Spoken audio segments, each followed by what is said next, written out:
Good evening, folks, and welcome to episode 80 of Malt and Magic, the Forgotten Kingdom of Nylin. We've got a fair amount to unpack this week, I think, after last week's shenanigans in Mantenir. But before we do so, let's get through our usual thank yous and shout outs. So, as usual, a huge shout out to all the tools that we use and all the thanks to those services that we use. So, to Albert Rodeo, to Incarnate, to Dungeon Alchemists, to D&D Beyond, Hero Forge, Kassoon, 5e Magic Shop, Tabletop Audio. They're all coming up on your screen now. New features. So if you wish to go and give them a check out, I highly encourage you to do so. All of those tools bring a little bit extra to our game. You will have seen last week Albert Rodeo in play. You'll see that quite frequently as we do our encounters. Incarnate and Dungeon Alchemist for the mapping. D&D Beyond I don't need to say anything about because it's D&D Beyond. But then the other tools are just general DM's tools. And then you've got our audio stuff. And the audio stuff, as I've called it, would be nothing if not for our affiliation with BattleBards. So all the sound effects you hear, a lot of the backing tracks you will hear, and the musical ambience tracks are all provided by BattleBards. We do have the ability to provide you with a nice code that you can go and use when you register with BattleBards. Should you wish to get your own sound effects, use that code and you get yourselves a nice cheeky discount. So don't miss out on that chance. Please go check out our social media links as well. You can see them on the bottom, and I believe we've probably got a new banner for that as well. There we go. It's like magic. So yeah, go check us out on Twitter, on Instagram, on YouTube, and of course you're here on Twitch, hopefully, unless you are already watching on YouTube or listening on the podcast. And of course the podcast is available on your platform of choice, so go and listen to us as well as watch us. If you'd like to leave a review, that would be ever so helpful. If you have the ability to leave a review on your podcast platform of choice, that'd be amazing. Every little helps. Now, it's been a busy week for the Dungeon Master, having finally liaised with our competition winner, and we have an NPC created. So at some point over the coming weeks, over the coming months, an NPC will feature at some point. I'm going to leave it to folks to try and guess who it is if and when they chime up. But we can have a little bit of a discussion about that with the guys as we get into it. So with that, my usual warnings apply. There will most certainly be adult language and most definitely be adult humour. You have been warned. Let's roll.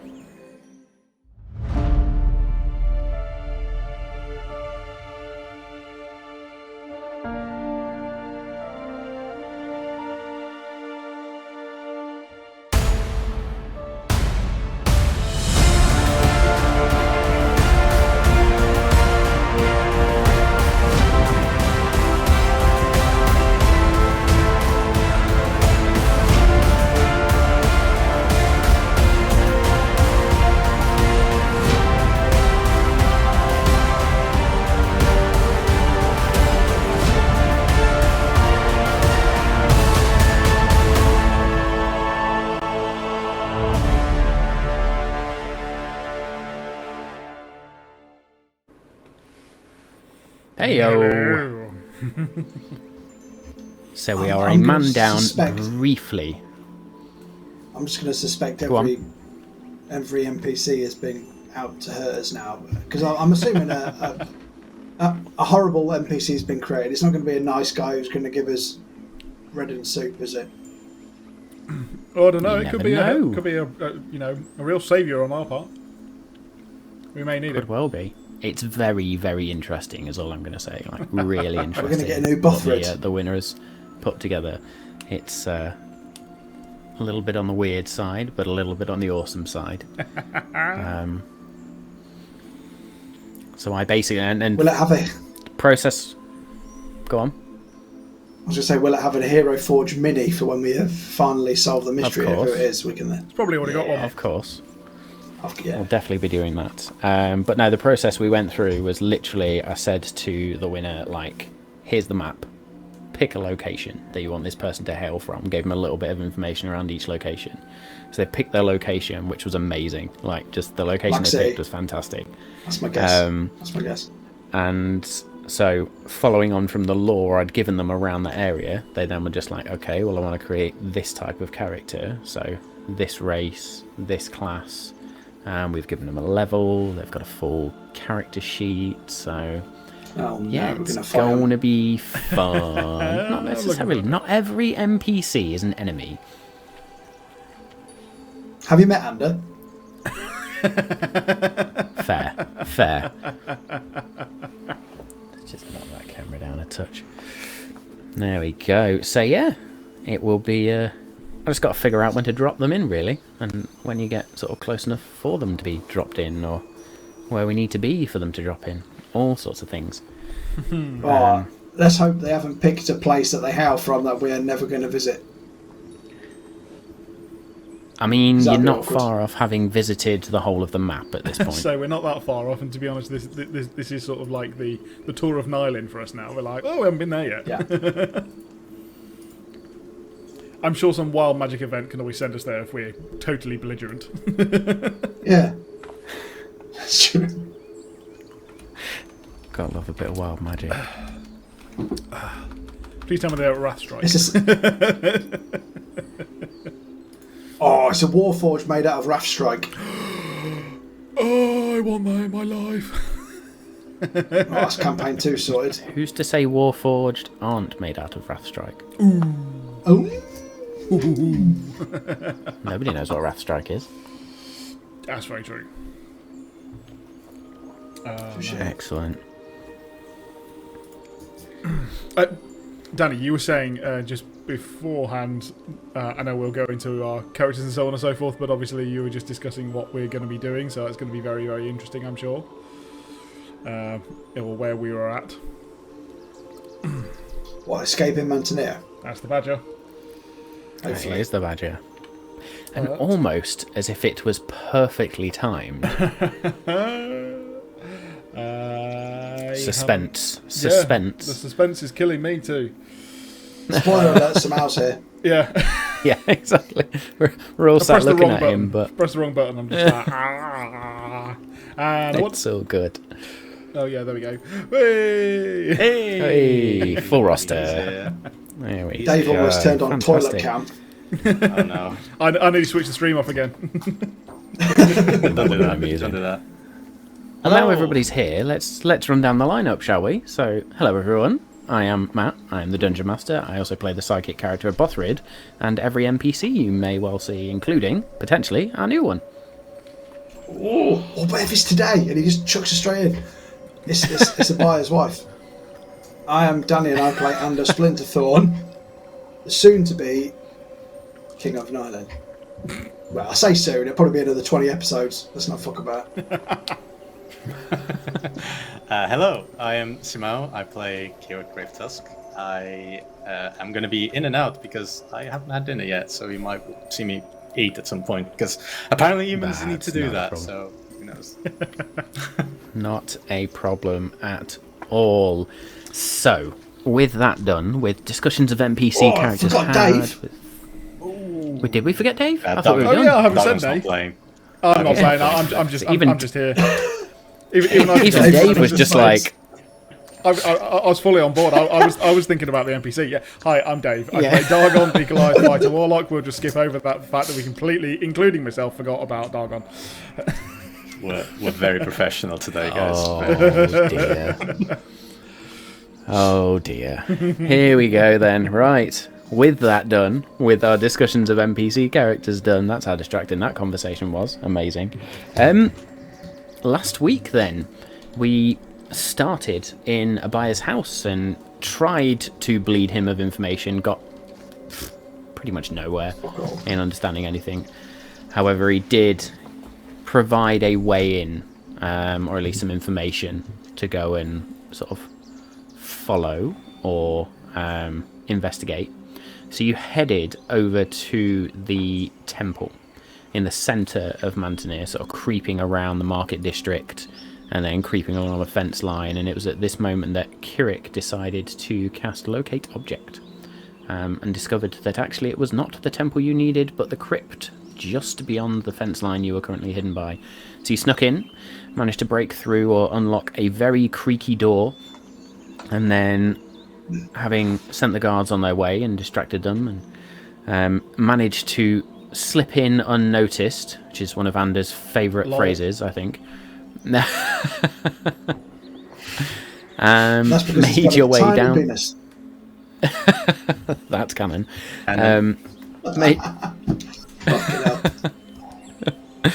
Made your way down the stairs into the crypt, which you quickly discovered was not what you're expecting. Not the sort of usual dusty, dank crypt that you've been accustomed to, but in fact a very green, very vibrant, fey-like environment.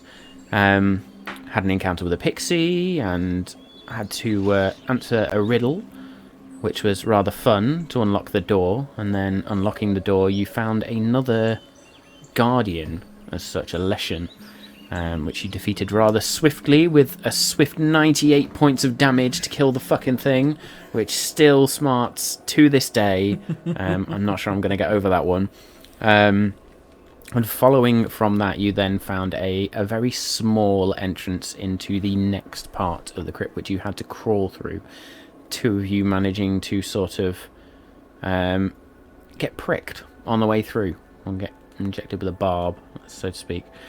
And then you found beyond it a sort of court, if you like, of pixies, which, funnily enough, was exactly what I called it, the Court of Pixies. And you spoke with a pixie green lord, who explained a few things and sort of questioned you and asked a few questions, at which point a very mysterious individual appeared and brought with him the Queen. And you conversed with the Queen, who asked a few things of you. She asked for your names and to complete the collection of blood drops, which she did. And in doing so, she handed over the final piece of the prophecy, which you then read and kind of figured out didn't make a whole bunch of sense just yet. Still trying to figure that one out.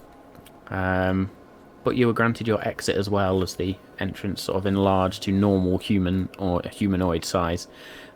Exited out of that area feeling a little uneasy. Not sure what you've got yourselves into, what bargains have been struck. Not really understanding the Fae and how the Fae work, to be totally honest. Got back to sort of where the stairs ended and that first door was, and decided to rest there. So Ander has constructed his dome, and you have all begun to fall asleep in this sort of opaque dome. And as you did so, there was then the whisper of, "Boys, my brave, brave boys." And that is where we begin tonight's session. Any questions before we do so? Happy to go. Well, Matt, before we fell asleep, Kirik, I'm sure you just didn't remember. Kirik cast Sending to Captain Swift. I have it written down in front of me, in fact. Kirik Sending Spell, episode 80, which is why I asked. Which definitely happened. It's not something that we discussed afterwards and thought, oh yeah, we have a track record of just leaving NPCs, so maybe let's not do that. So before we fell asleep, Kirik would cast Sending to Captain Swift. Actually. Okay, and what are you saying? Yeah, I had a week to prepare this. Your tweet. So I will say, business taken care of. We will teleport to Keep. You can leave Mantenir without us. Avoid flying over forests. We are all well. That's it. Okay, with 3 words to go. Indeed. The message that comes back to you, because I believe they can reply. Mm-hmm. Yep. I always get message and sending totally fucking mixed up. But yeah, the message that comes back to you from Captain Swift is very short. You don't have to tell us twice. See you later. Well, they're heading out, so we're making our way back to the keep via teleportation.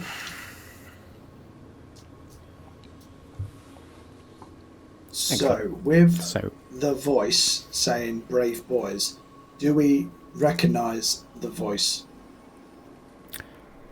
So getting into that now then, as you all sort of rest comfortable inside this dome, or about as comfortable as you can be, but secure that nothing's going to attack you immediately, or at least it's going to struggle to find you. You all rest your heads down, and the three of you begin to hear that voice almost speaking into your dreams, and you enter into a shared dream space. You find yourselves, the three of you, sat at a small wooden table in a smallish, simple house. It's quite familiar to at least Dargon and Ander. It reminds you of the architecture from Telma, way back when.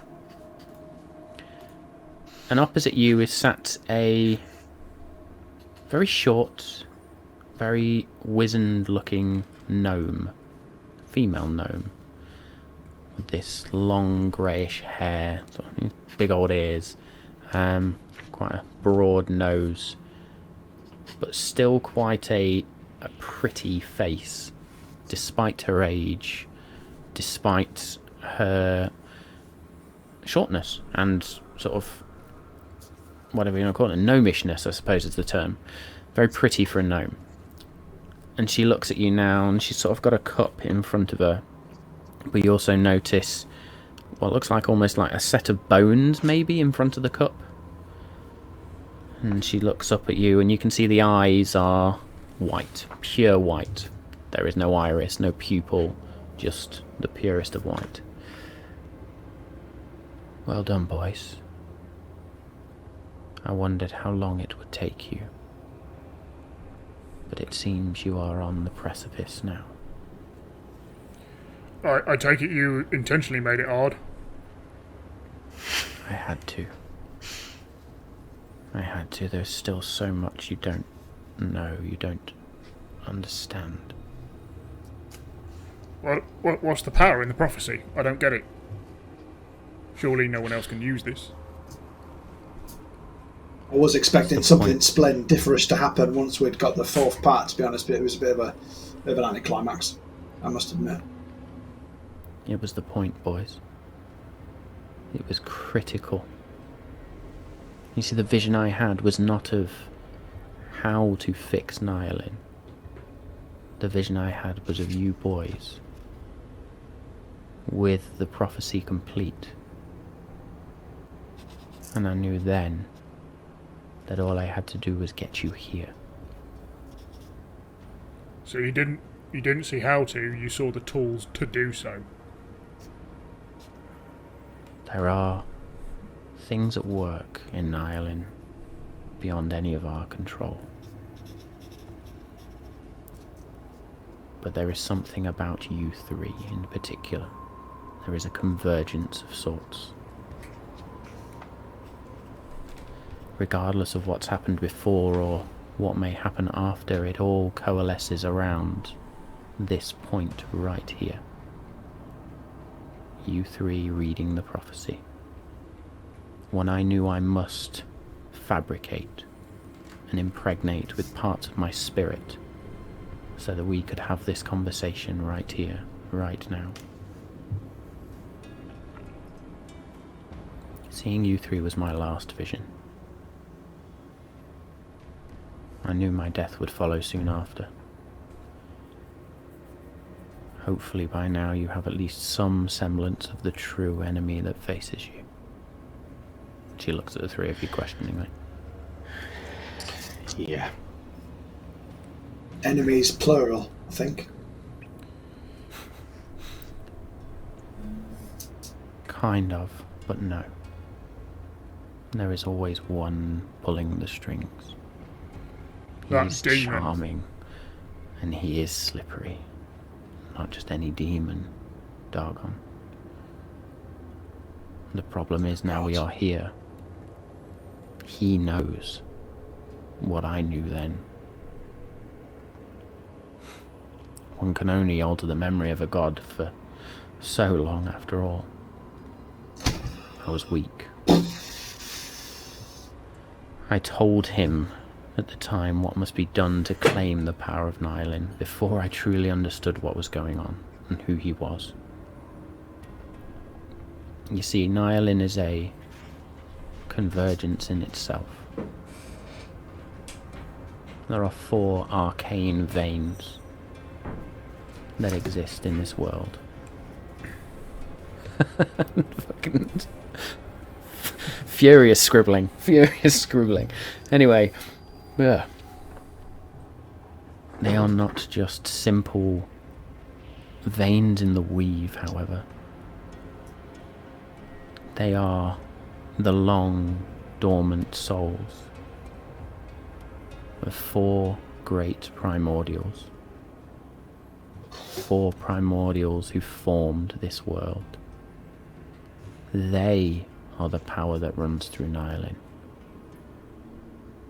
The close proximity to each other is that which creates the wild magic storms that I sense have abated somewhat recently.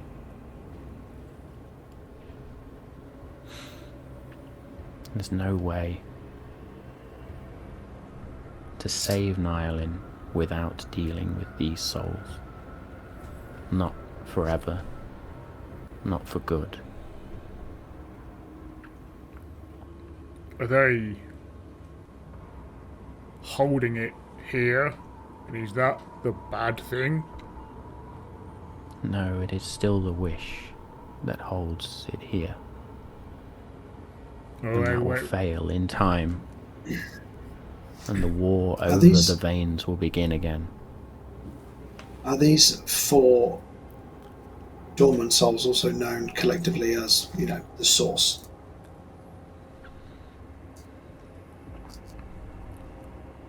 I suppose one could say that, yes.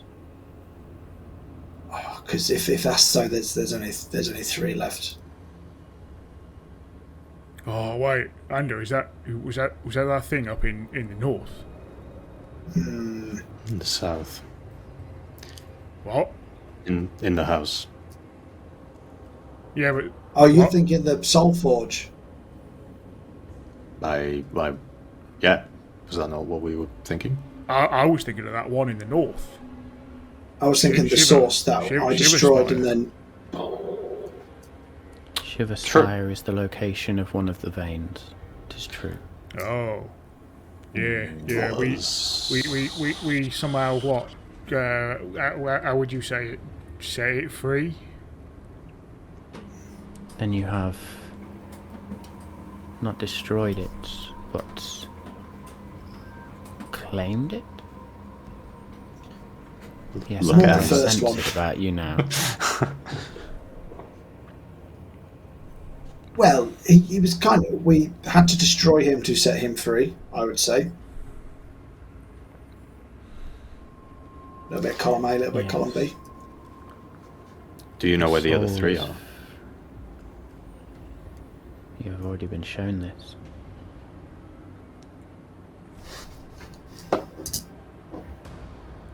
And she sort of turns around and just flashes a hand. And on the wall behind you, it's literally like a satellite image of Nylin forms. And it's an image you've seen once before. And where there were beacons of light previously which guided you to certain locations, there are now 4 points of brilliant white light that almost beam out of the map itself. One at Shiver Spire. One in Phaliad. Sorry, ignore me. One at Shiver Spire. Can I remember my own bloody history now? That's right, we don't. It's all good. Has nothing to do with the the drinkies that we have on a Monday night. It's fine. Yeah, it doesn't help. So one in Shiver Spire. One in the Black City. Oh, fuck. One supposedly in the middle of the lock, Called it. We called it. and one in Idril. Oh, curveball. Idril is, we'll look on the map in a bit, but I think south next to River's End. South right. Yeah. Okay. Bottom right. Off the top of my head. That, like next to the Or next to near like Fairview. the next to the orcs. Anyway, we'll have a Got look in that a wrong minute. as well. Apparently it's not. Oh, fucking hell. Top right. Just below our with me. Halloween holiday destination. We may be getting an That's update actually to the map. closest one to us. Idril is the closest one to us. Nyland's favorite holiday destination. Book now to beat the rush. It's But like now for a visit. Butlins, but with more massacres. £60 off if you book before Friday. It's just as traumatic as Butlins.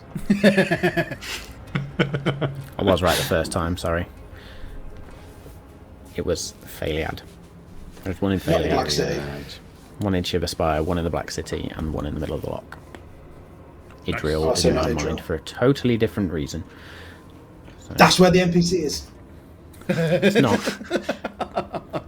I'll tell you that for free. Hold It's it. not. Idril is in my mind for a totally different reason. It was one of the few places we That's haven't where been we to. died. That's where we die. So, we've ticked one off the list by accident. We did. Don't like that you did it by accident. Now listen. My time is brief.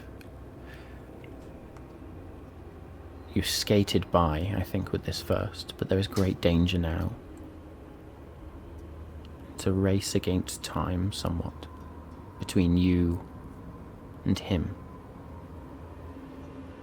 If he claims those souls, there is nothing to stop him.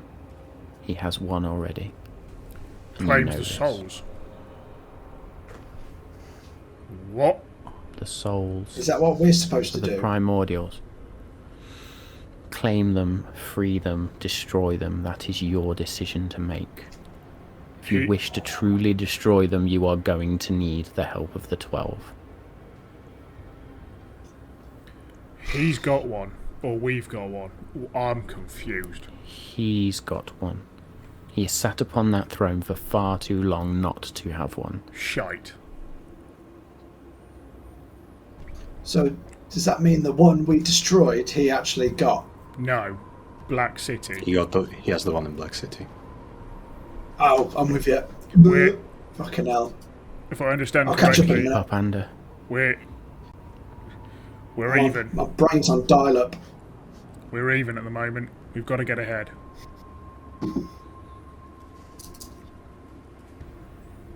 There are great battles to come, boys. And I do not know what happens from here on in. The help of the 12. Future. Yes, Targon. We need all the other deities to help. Yeah? Whether you need all of them or just some of them, you have at least one, two by your side already, I think. Hey guys, Feltag. Feltag. Him. Yep. Him. Like tapping Andrew on the shoulder.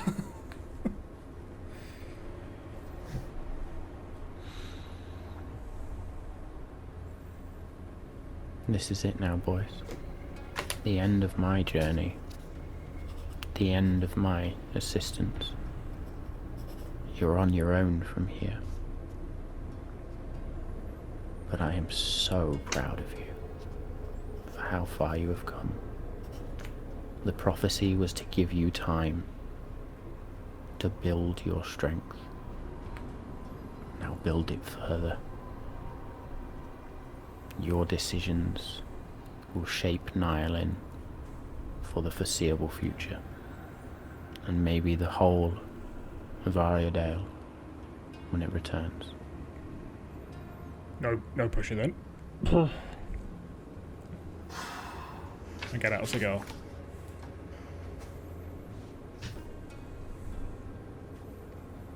Rest up, boys. And I am sorry. I put you on this path through my own foolishness. I will not see you again now, not in this life. Take care of each other.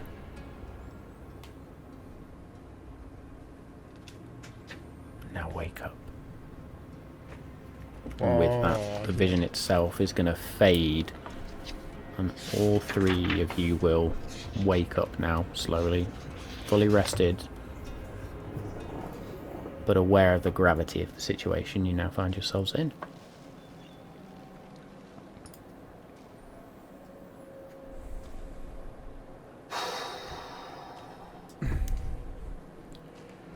We've done this before, but you did, didn't you?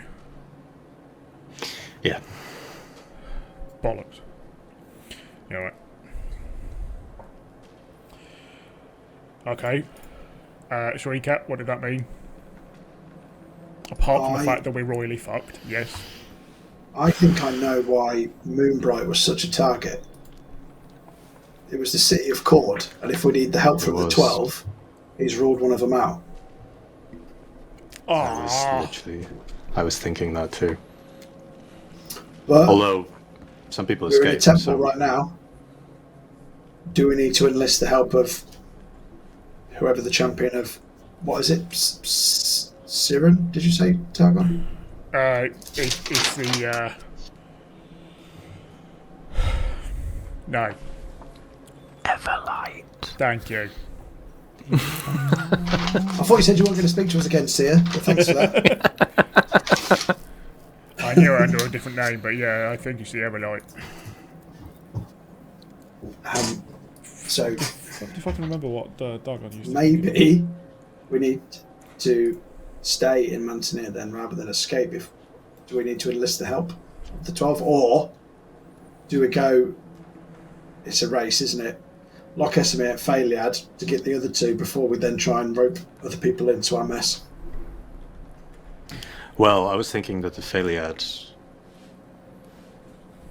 well, they will have some form of protection there. So we might have a little bit more time with that. Plus the lock is closer.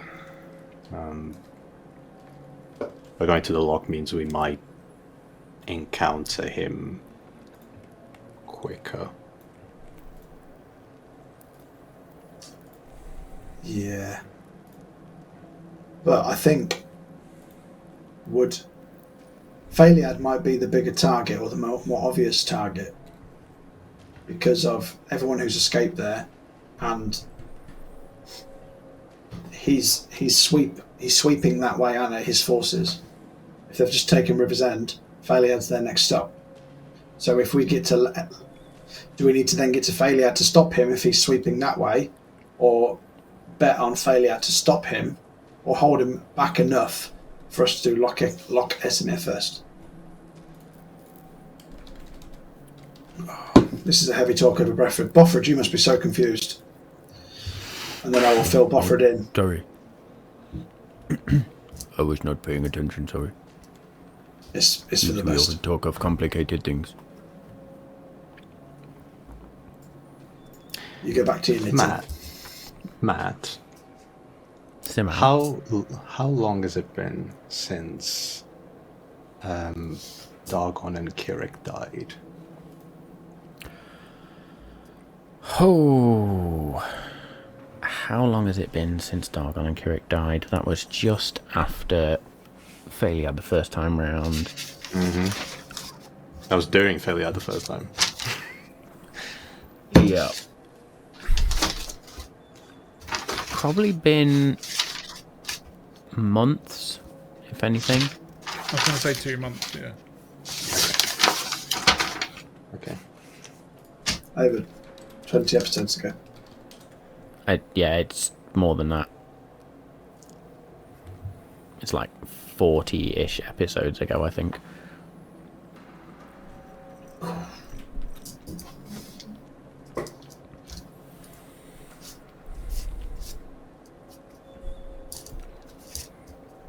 Oh, if it's... So am I close enough? Because I do need to go back to Phaliad on the anniversary of them. Although I'm not noticing any Mage Blight symptoms coming back, so we're not that close to it being a year yet. So it must be at least 6 months. Yeah, it's less than that. Less than that. It's like 2, maybe, max, I would have said. You've not had any proper prolonged periods of like downtime or anything like that. Now only a couple of weeks here and there, isn't it? Yeah. Although for Kirik, it's been a year and 2 months. True.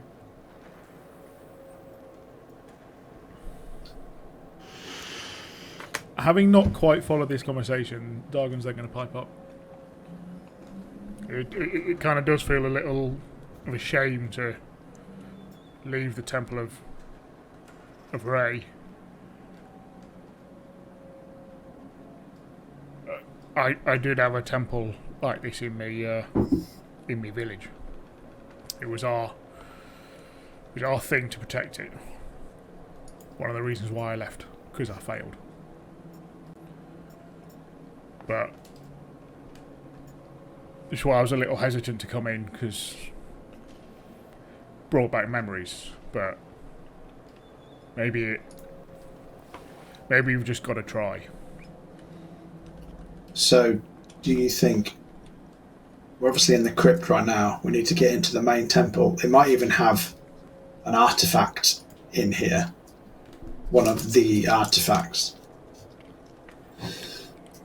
Yeah. But then how do we explain ourselves once we're inside the temple? I mean, it's not going to be a warm welcome, is it?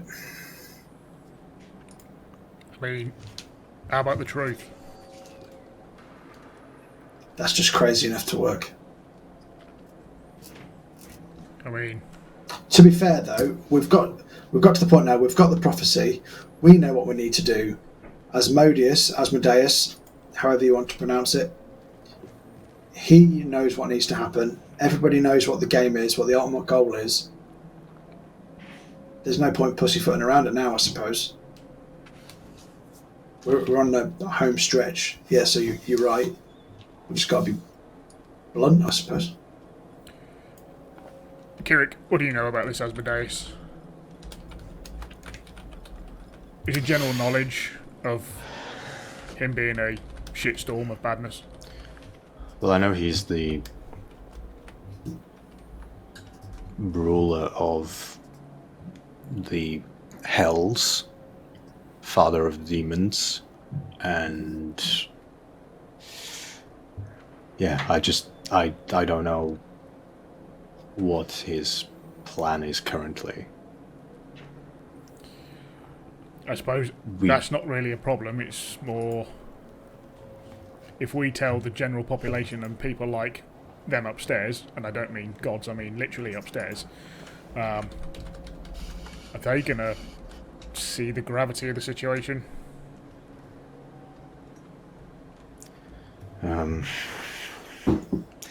Maybe. I mean, the problem is that it feels like the different thrones are ruling by themselves, and there should be a figure that brings everyone together, and that figure clearly isn't the Malt Masters, as much as they've tried to keep the peace. Now, we understand that Asmodeus might be the reason why they couldn't keep the peace for too long, but I do feel that we're going to find something at the bottom of that lock.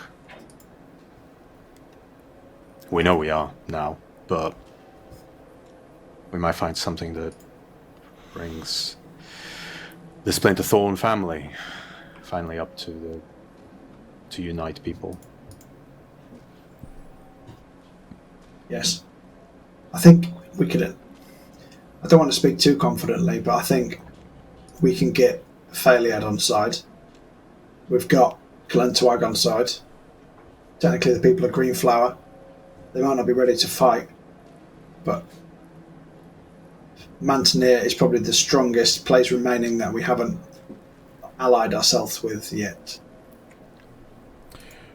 Which means if we don't ally ourselves with it, Asmodeus has less of a reason to come and attack it. Oh, that's a good point. I kind of repressed my memories of that time.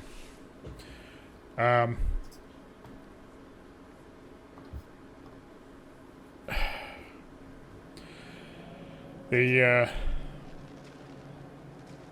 temple and the village were hit by an army, and on the side of the mountain was a guy with 2 red eyes. I thought it was, as we know now, 3 Godden. Could well have been. But what's the likelihood that that was coincidence? After all, looks like they were trying to get to the temple. So, why would Theo Godden, on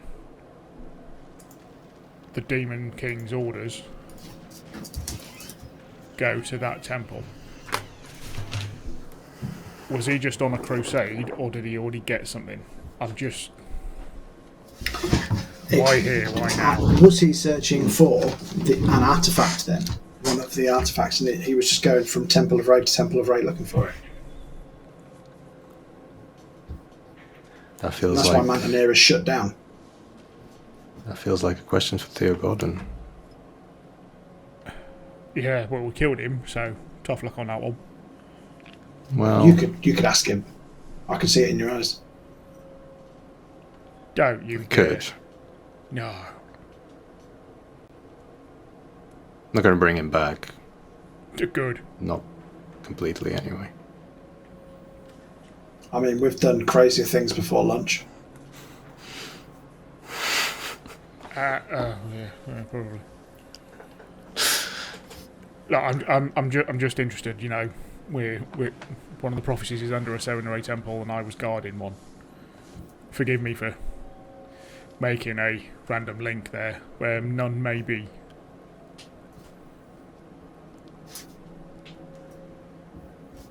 Why don't we... Well... And if you can go invisible, why don't you try and maybe sneak into the temple? See if there's anyone around. Maybe bring Dargon with you, just in case. Dargon, you might be able to recognize something, since you might know a little bit more. I haven't done a burglary mission in a long time. Well, it's not a burglary, but... Oh, you reeled me in with a promise of adventure and... It's scouting, right? Just looking after? Yeah, but scouting always comes back with a little bit of have a look, take a little bit, come back. Because when you scout, you've got to come back and show something from your mission. Props tell a better story. You're a great storyteller. I'll believe what you say. I don't even have to insight check that to know that's bullshit.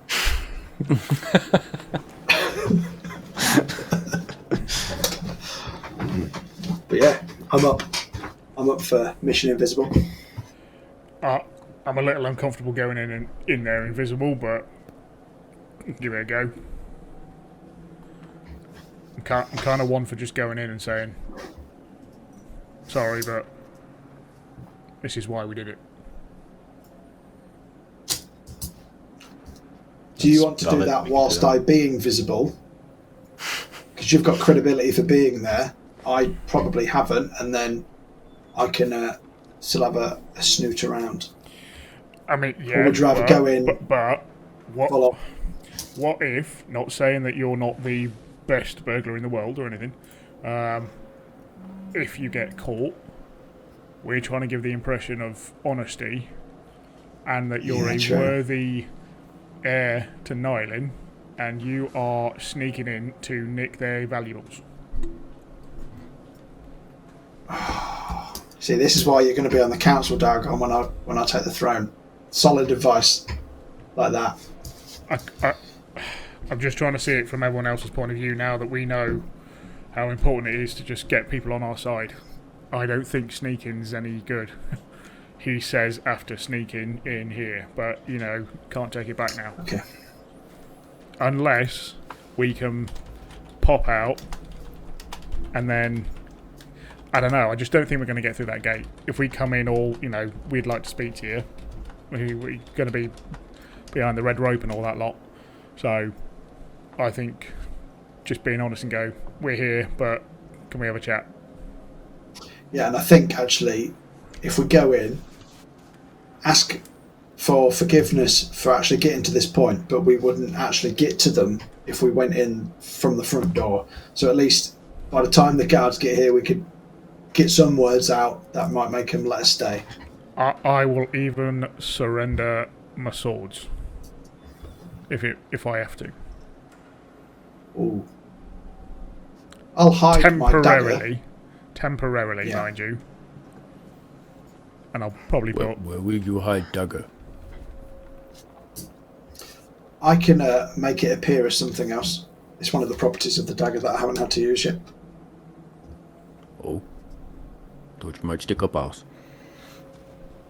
I was thinking of the prison wallet, but the sheath's a bit pointy as well. I'd rather not. Depends I'd what rather object you not turn it risk into, it. though, Ender. Yeah.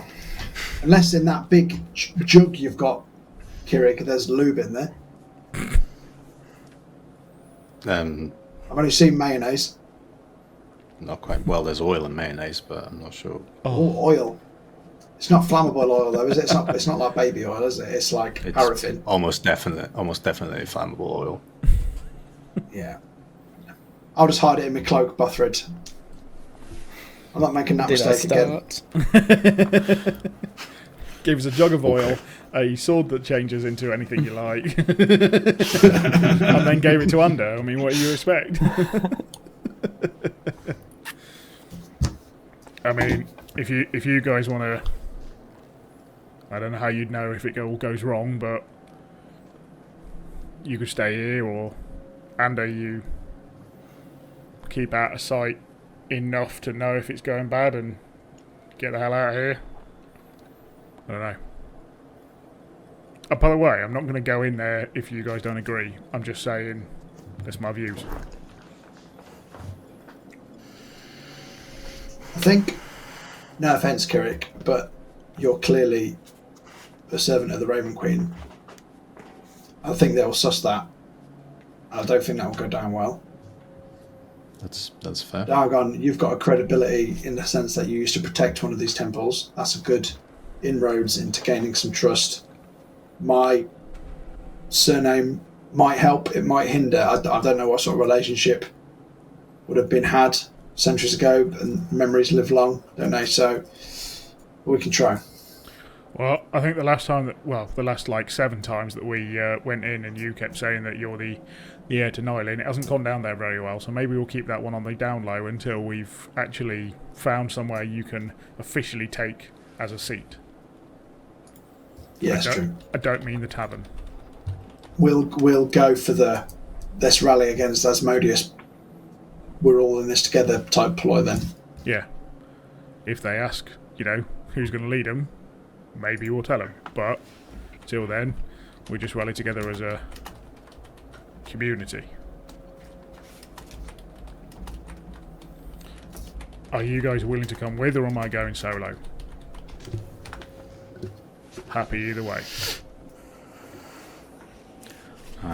We'll come with, I think, but I think we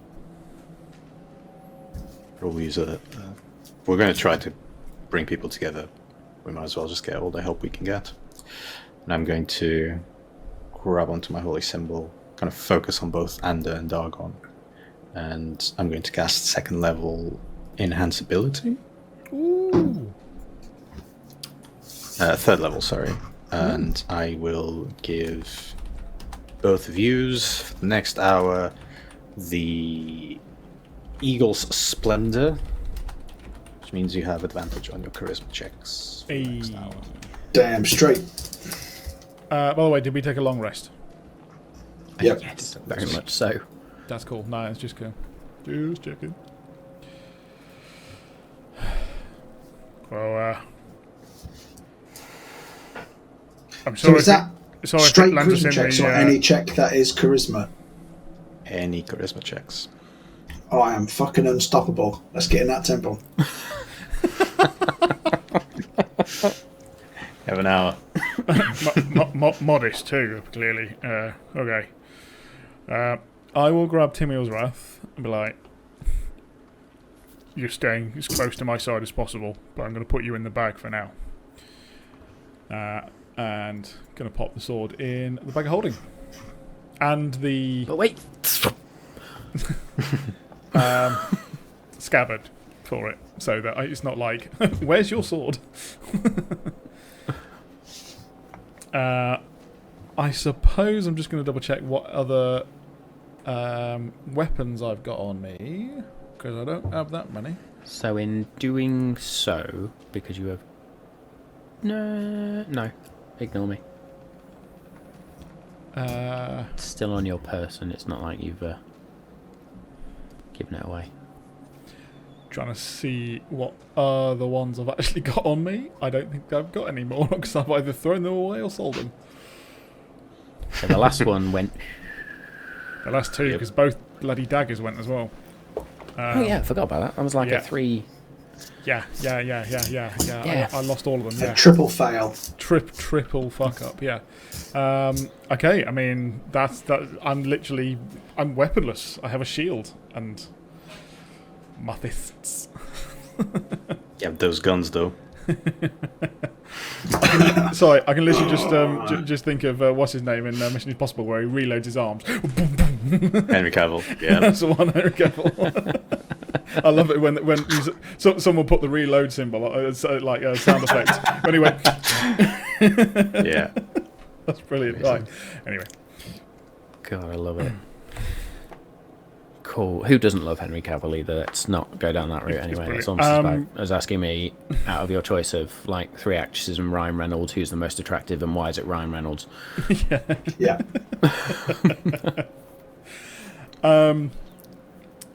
I suppose then that Dargon will head for the door. So Okay. Yeah. We've been through the only walkway there is. There isn't a way from the crypt to the temple from their inside, is there? I didn't see one. There was only one way we went through, and that was the only way we went. So we do have to go out to go round.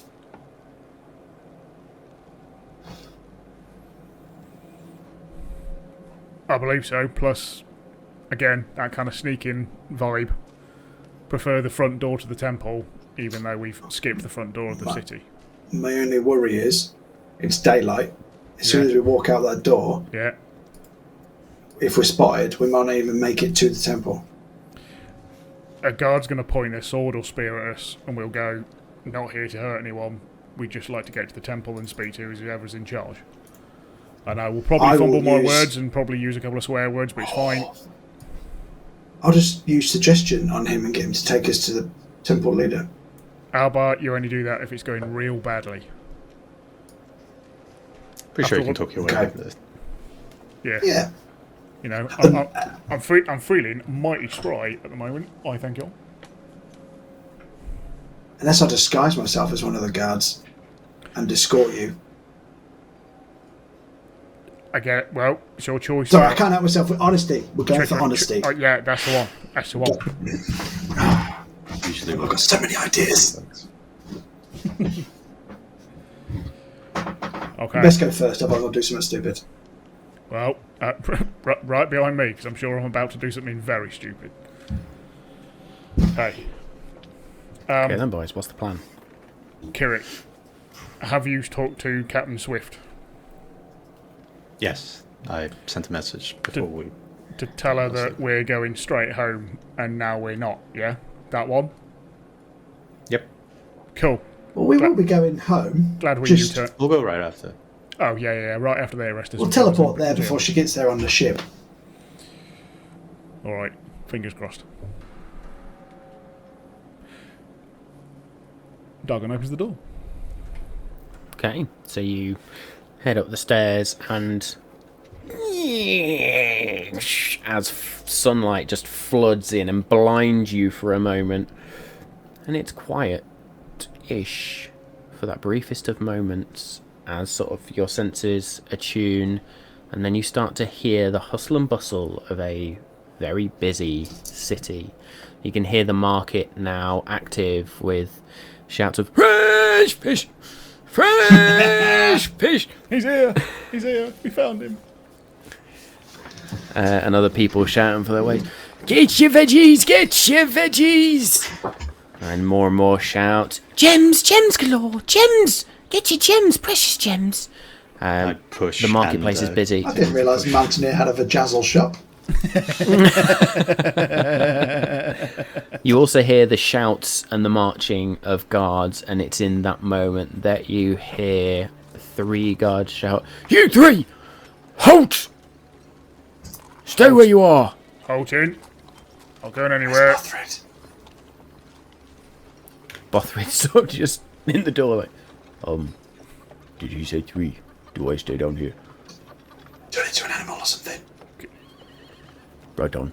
Forms into a snake again and coils up round your arm. That's not going to be menacing. 3 heavily armoured guards approach you. Who are you? What you doing in our city? My name's Dargon. This is the crew that I'm with. This is Kirik and Anda. I'm sorry, and I've got to light my hands up. We did sneak in for a very good reason. Intruders! Get the guards! Get all of them! We've got intruders here right now! Drop your weapons on the floor, right now. All of you, all 3. Lads, weapons on the floor. As you can see, I haven't got any. We are here. Arms up, big man.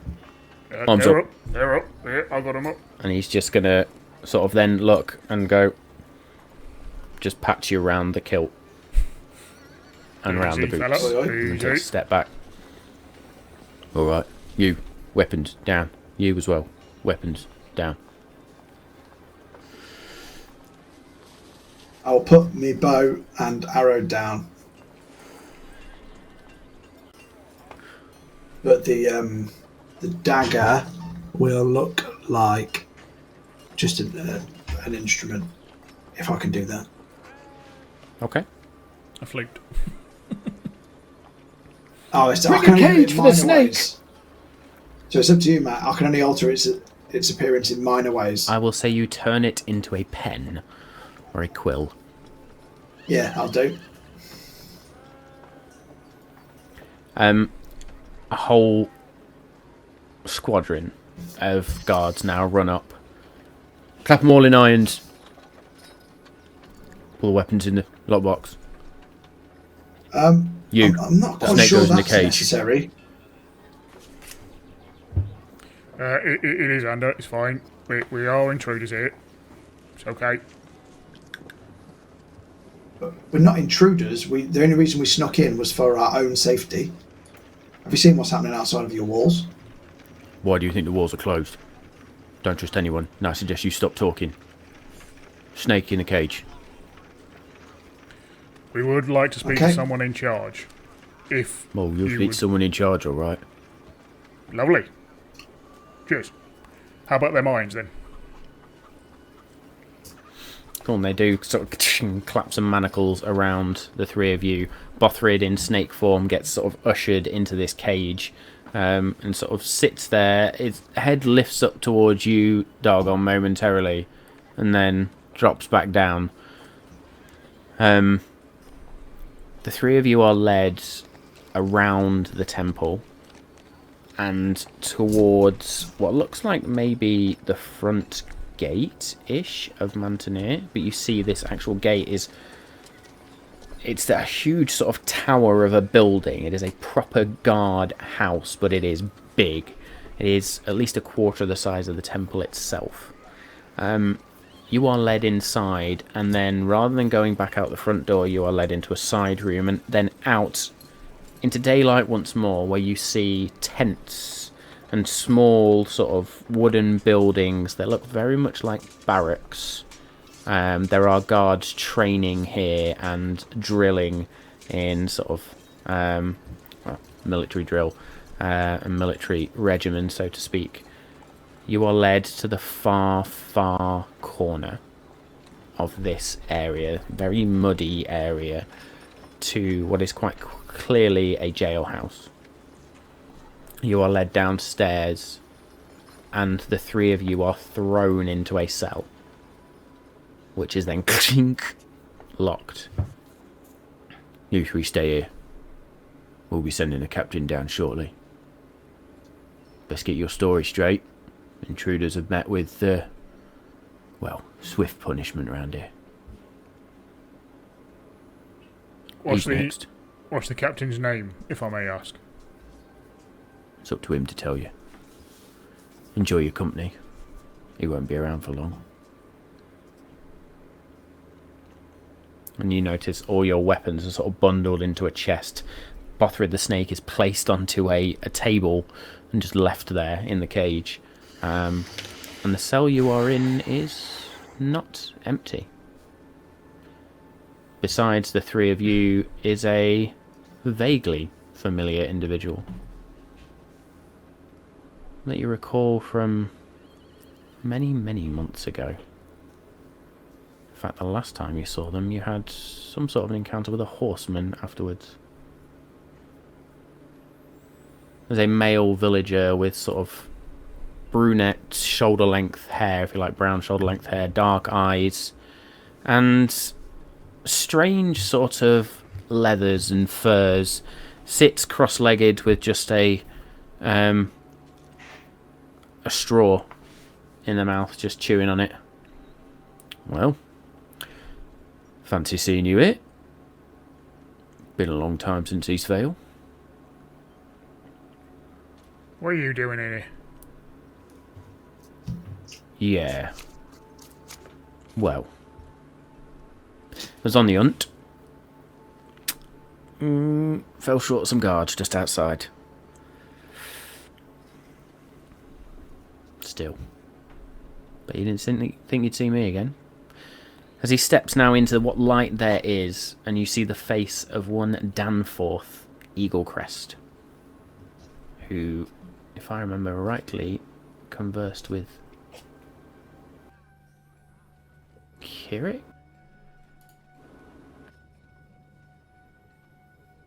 Oh, God. Dream froze. Hello. It's me. Are we back? Are we back? Yeah, we're back. Hey. That was a bit weird. Tech issues. That was bizarre. So yes, Danforth Eaglecrest, who you had not seen since the village of Eastvale, the second time you visited. And you then went and sort of dealt with the horseman again and got rid of the book. I think I've repressed those memories. Mm-hmm.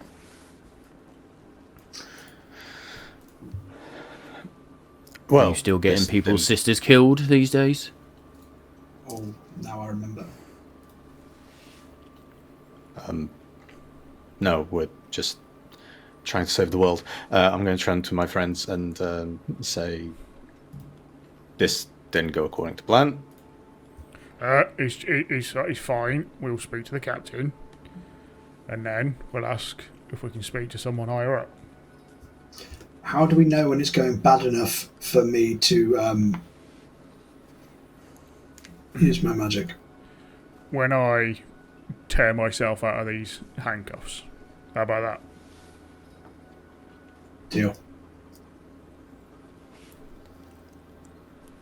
So we just wait until... I hope you failed that strength check and looked like an absolute pleb.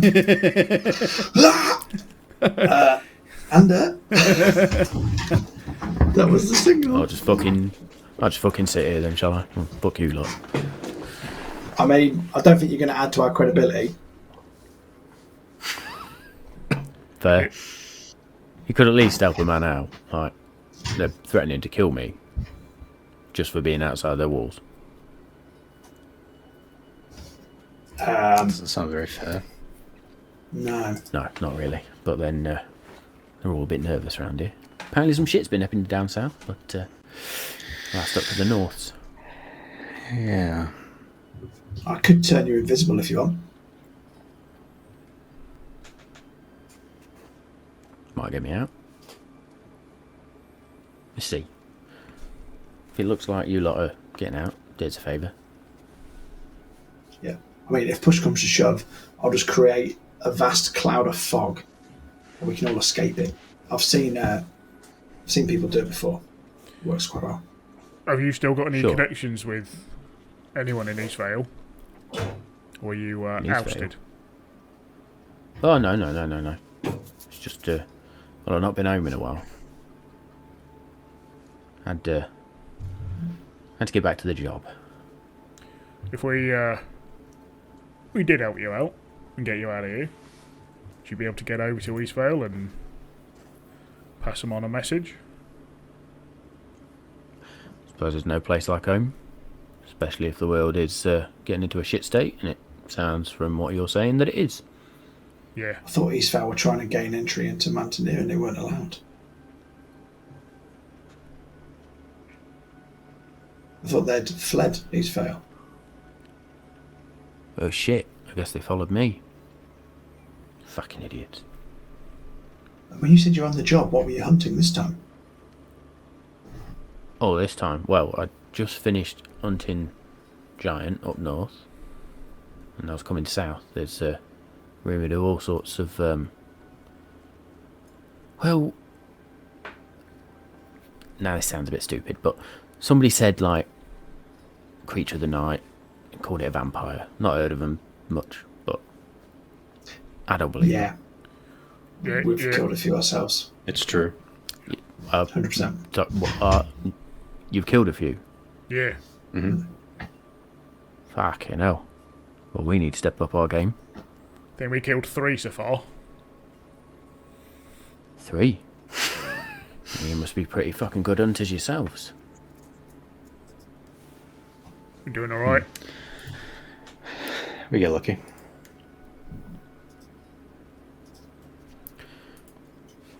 Tell you what, you get me out of here. We ever cross paths again, might just introduce you to my crew, folk, people. What if we got you out of here and you bring your crew to the Maltmaster's Keep? Now, why would we do that? Further south, closer to where the action is.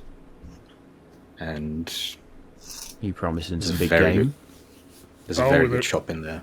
There'll be some hell of a bounties going. Oh yeah, we're talking demons. Vampires, ghouls. Might fetch some pennies. There's the old You're dragon on. about if you want to go for them. Not to mention the title of best hunter in all of the realm. It's been a while since I fucking did a dragon in.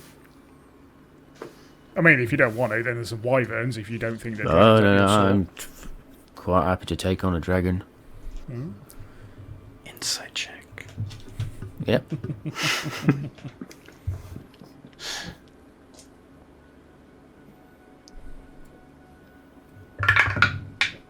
I have advantage for that, great. 25. 25. Yeah, there's very little in the way of facade with Danforth. Nice. Pretty much just all out in the open. Does anybody want to make me a perception check, please? Sure. That would need some dice. It would. Seems we've had our first dice roll of the evening. 12. I was going to say. 12. 24. Blimey. 24? And first roll of this.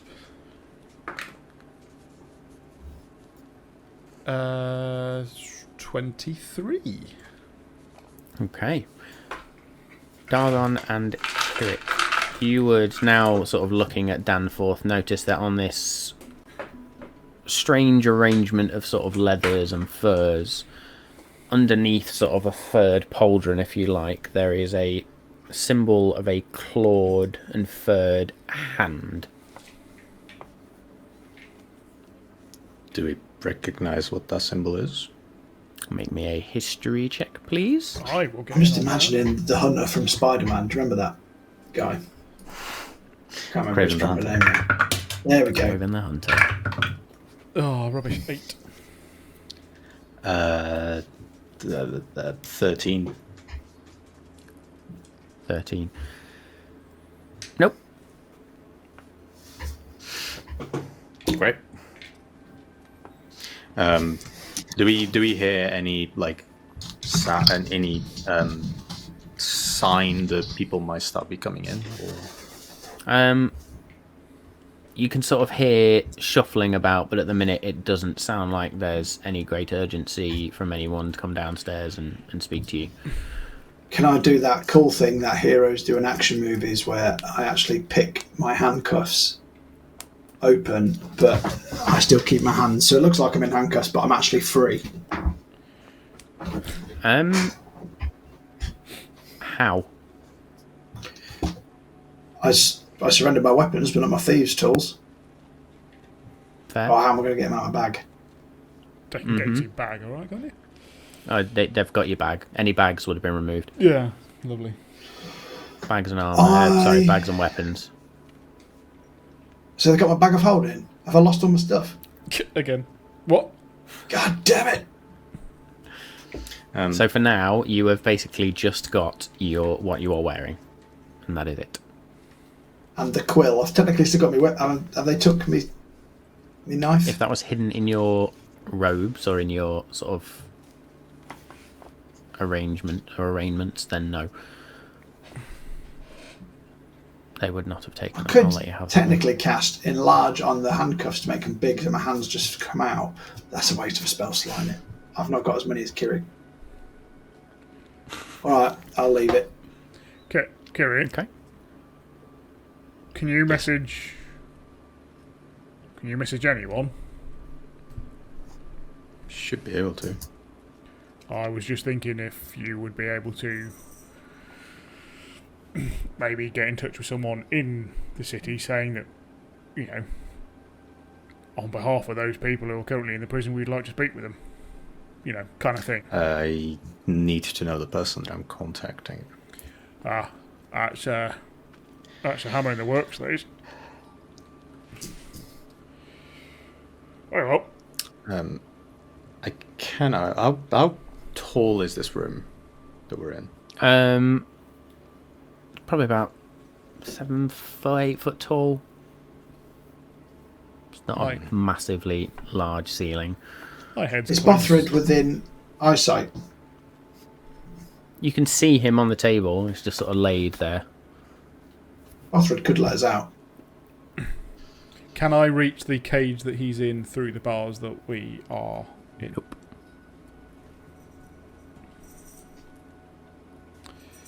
So the table is rather sensibly kept away from the bars, away from the cages. How much of a scene do we want to cause? Because Bothrid could just burst into Bothrid and open us, give us our weapons, let us out. Or are we still going to go with talkie?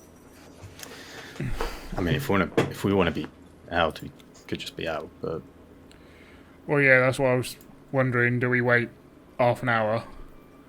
And if not, we try the method of breakaway out and then skedoodle if it's going real bad. we can wait half an hour. Bothrid, Just very conscious that, you know, she told us that we are in the race against time, and this seems a waste of it. I'm a very impatient man, Dagon. Excuse me! I'm just going to shout, excuse me, see if anybody comes over. A guard who has been sort of round the corner, if you like, sort of sleepily pokes his head round. What? We're waiting on the captain. We've got an appointment. Time's of the essence. if you're in the fucking cage, you can wait for him. I ain't disturbing the captain for shit, especially not scum like I you. have violent diarrhea. Great, enjoy that. You make a mess, you fucking clean it up. I want to kick off and do stuff, but I'm trying to respect Dagon's wishes. Yeah, my patience is wearing thin too, Ender. Shall we try the Bothrid breaks himself out of the cage and... I will use message to tell Bothrid to rescue us anytime he sees fit. That would be lovely. Did I see Ender do that? I will use strength of the sticks to grow to a large size. I mean, yeah. So... I was literally going to just work with Bothrid to just smash this gate open because I'm ready. In the middle of this cage, Kirik just... and the bars just bend as the three others sort of in here just sort of shrink against a wall. Think, what the... And Danforth at this point, what? Fucking hell. Sorry about that. And I will... As the cage bars bend outwards. Good. And Bothrid sort of lifts his snake head, realises what's going on, and is just going to end his wild shape and snaps out of this small cage that he was in, to which the guard's going to jump. What the fuck's going on? Shit, he's big. I will go invisible. Now, soldier, we said we needed to talk to someone. Now you bloody well get anyone, or we are just going to walk up to that in temple. Which one's it going to be? And I'm just going to start prying the bars open. With advantage because it's a charisma. Hey. Oh, yeah. Unless it's been more than an hour, but I don't think it has. No. 22. 22. Fucking hell, he's big. Alright, I'll go get a captain. Don't move. You move, it's my net. Fuck it, I'll lock the door. He runs up, locks the door. Can we proceed to smash through the already bent bars? I mean, at this point, Ander could probably slip out. In that case, Bothrid. I have done, and I am retrieving everyone's weapons. Retrieving? Retrieving. Retrieving. Retrieving. How are you opening this locked chest? Fuck. With a rock. No, I could use knock. That's really loud. That's a good point. I've not got my thieves' tools. What sort of lock is it? It's a physical mechanical lock, just like a big ancient sort of padlock. Say ancient, medieval sort of padlock.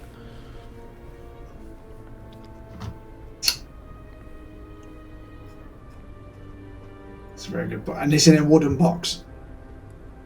Yeah. Wooden chest. Bothrid, break that box, will you? Wooden chest. Please.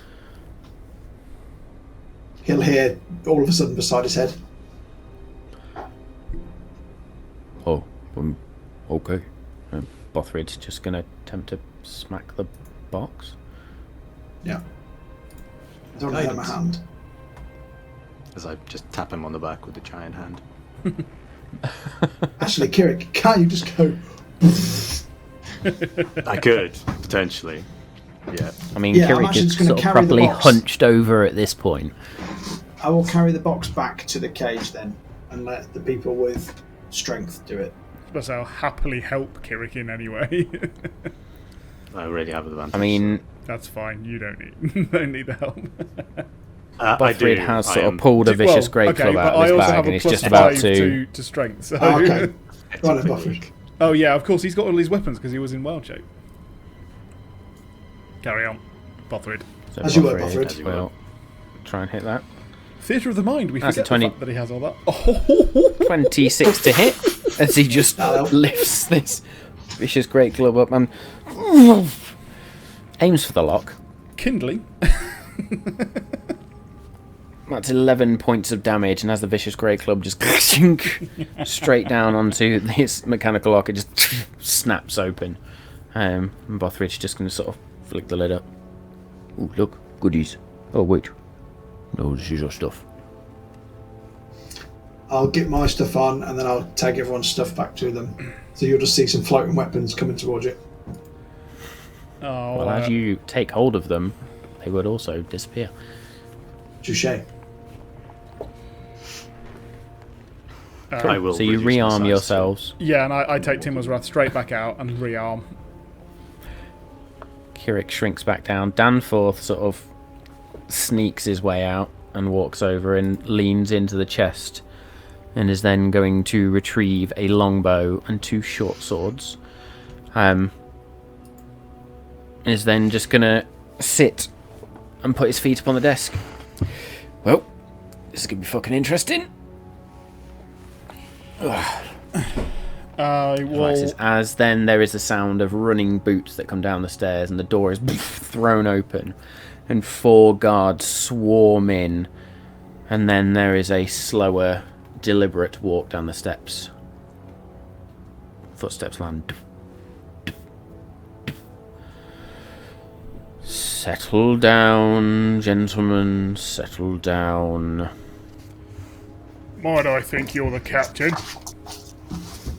And the captain of the guard steps forth down, clearly a captain of the guard by the more ornate armour that he wears. And he reaches, unclips the helmet, and then takes it off his head and puts it under his arm. And you would recognise one Abaya Inoue. Stood there in full armour. What the actual fuck?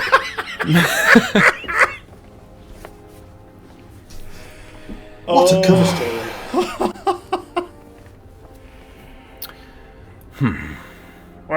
Well, you've broken my cage and scared my soldiers. I'm told you have important matters to attend to.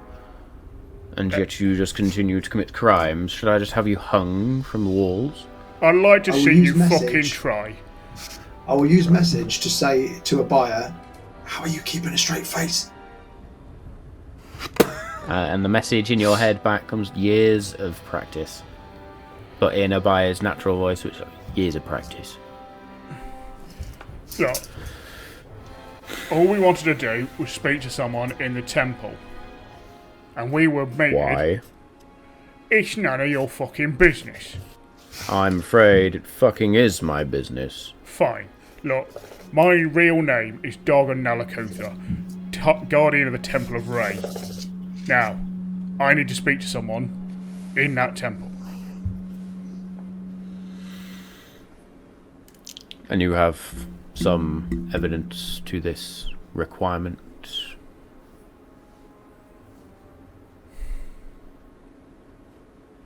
No.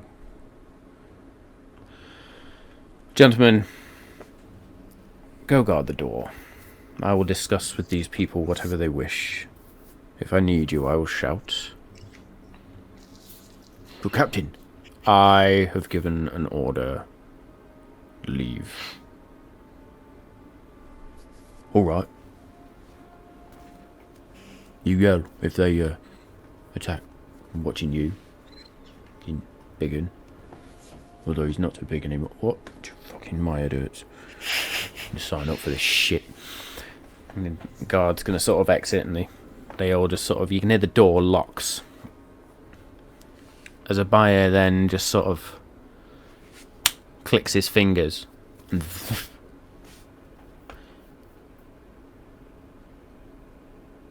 well, that should hopefully give us a bit of privacy. You What? fuck nuggets, alright? What the Fucking fuck, muppets, aren't you? Captain. I'll pull my hood back down, and I don't rate your guards very much. They didn't even notice I'd gone. I think in the confusion, and they still had a full batch of prisoners. What are you doing with this muppet? Why is he out? He can help us. Look. Same cage. Yeah, I mean, that as well. Look, can we get into that temple and speak to someone or not? If not, we're gonna get out now. But look, we're here. I said to you when you came to the house, not to get caught, not to be fucking idiots, and not to drag my name into it. Yeah, now we what's haven't. happened? No, look, we haven't.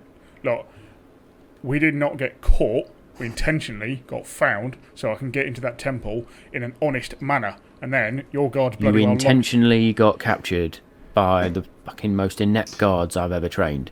Yeah, they're bloody brilliant. Because, I mean, funny when enough, you say it out I'm loud, it massive, was a bad plan, wasn't it? No, it bloody... Yeah, maybe it was. Look, we still want to speak to him, right? It's important. You know why we were going in there. We need to speak to someone in there.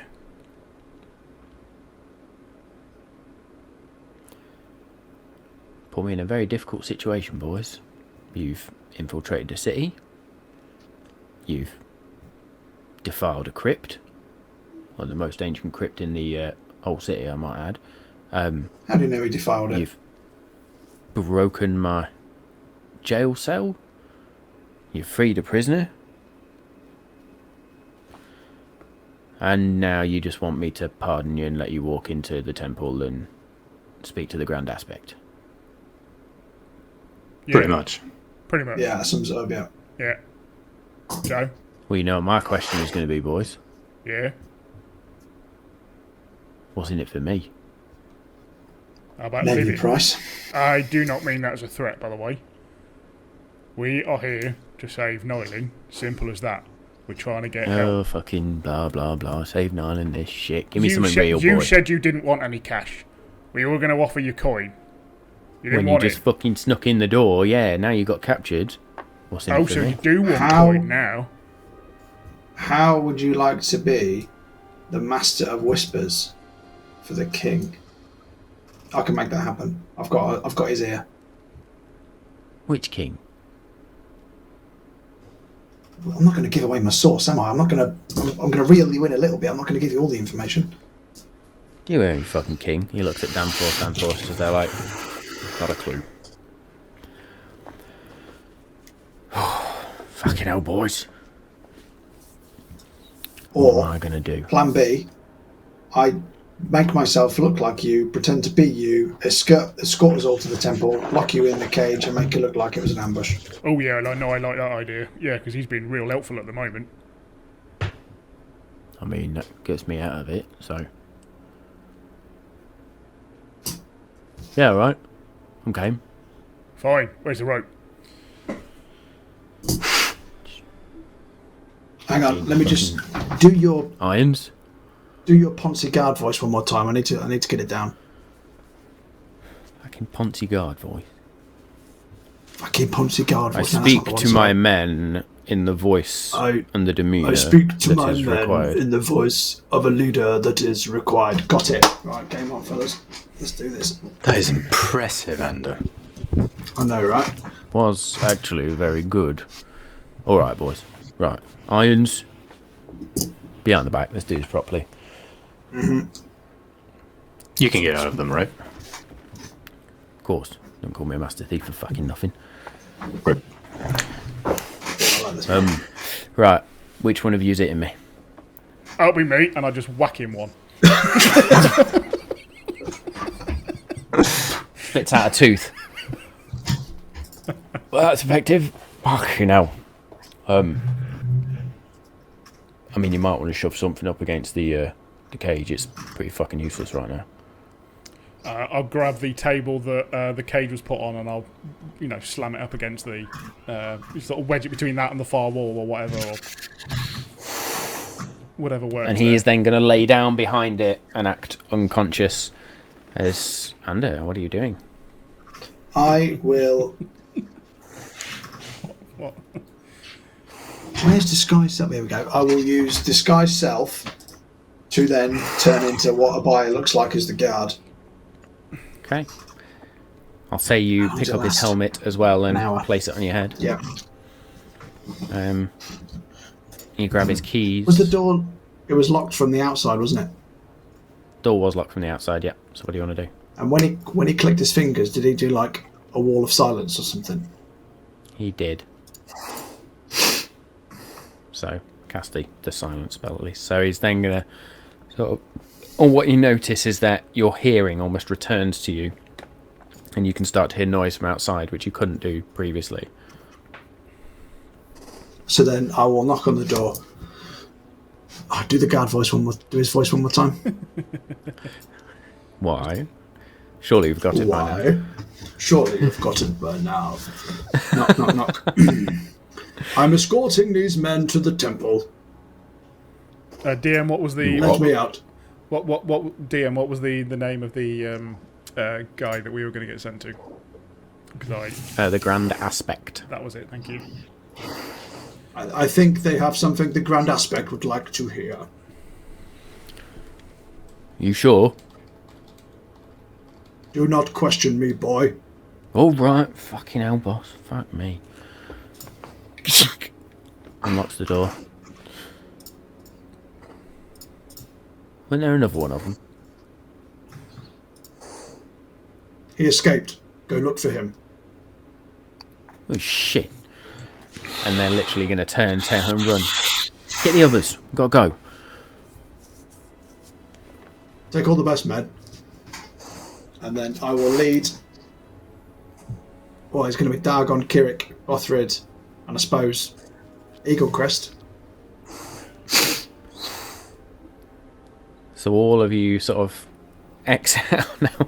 And it takes you a moment to sort of figure your way back out, but you do eventually sort of figure it out, and you step out back onto this sort of muddy area, if you like. You can see the gatehouse directly at the other end, past all these sort of wooden barracks and billets, if you like. So I'm assuming that's the way you head as well. Yep. Towards the big ass temple. And I as you imagine sort of... I can see the temple in the distance, so I'm just going to... Oh, you can see the temple over the wall and sort of Yeah. there, but you have to go through the gate in that way. As you sort of walk through now, a lot of the soldiers sort of... Morning, Captain. Sir, how you doing? Couple of salutes, swords up. Hi, Captain.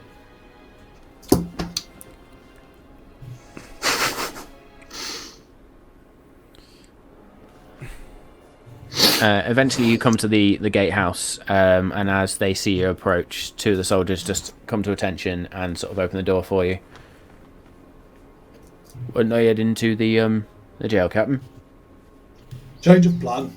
They're going to serve a secondary purpose first.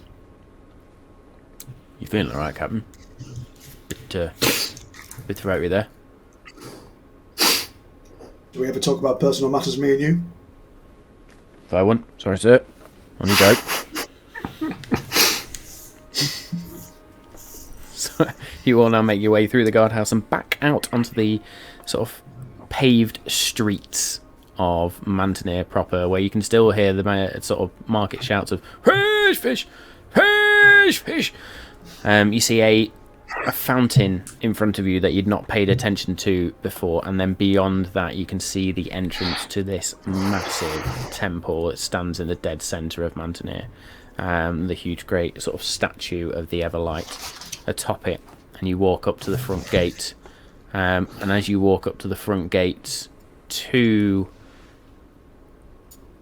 humanoid figures in hooded shirts, white hooded shirts, and sort of simple white trousers with sort of leather belt wrapped around them, step up. Their arms are bare, but you cannot quite see their face. The face is sort of cowled, if you like, and they just sort of bow their heads. Lord Captain, we cannot let you in so armed. Sorry, yes. I forget myself. Oh, if I'm using disguise self, can I take off imaginary weapons? Or is it just my weapons that look like his weapons, so I actually can take them off? But then Read the spell. What does the spell say? Oh, fuck me. They're going to turn back to what they were, aren't they?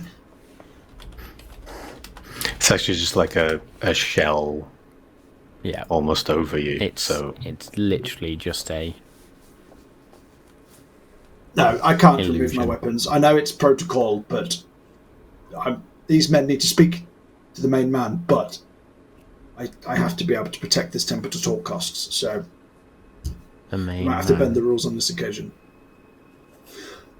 I'm not going to lie, I had a brain fart about what he was called a minute ago. Danny, not Ander. Yeah. Yeah. The grand aspect. I wanted to say the Grand Master, but that's fucking right. The Grand Aspect. I'm gonna write that down. Too much Game of Thrones, mate. I know. This one has something of the Everlight about him. Yes. You must wait outside, however, Captain. Me. What? Cannot let you in so armed. What about? If I look around, Captain, if I may be so bold, I will leave my weapons with you and go in myself. okay. You may deposit your weapons in the vase. They will be watched.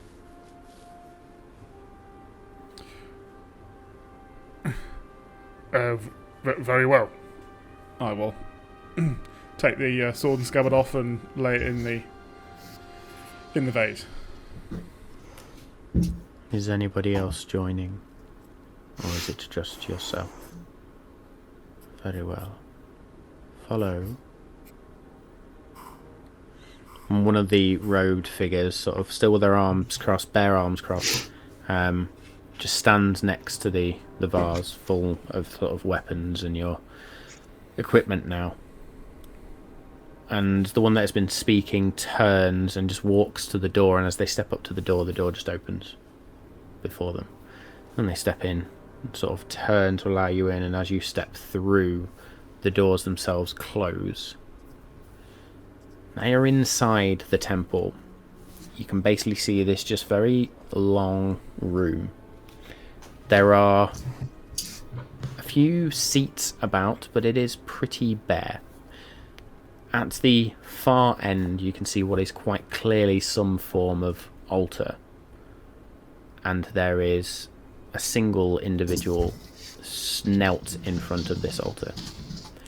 You notice that where the side room probably was, where the guards entered last night, that is sectioned off, so to speak. It is.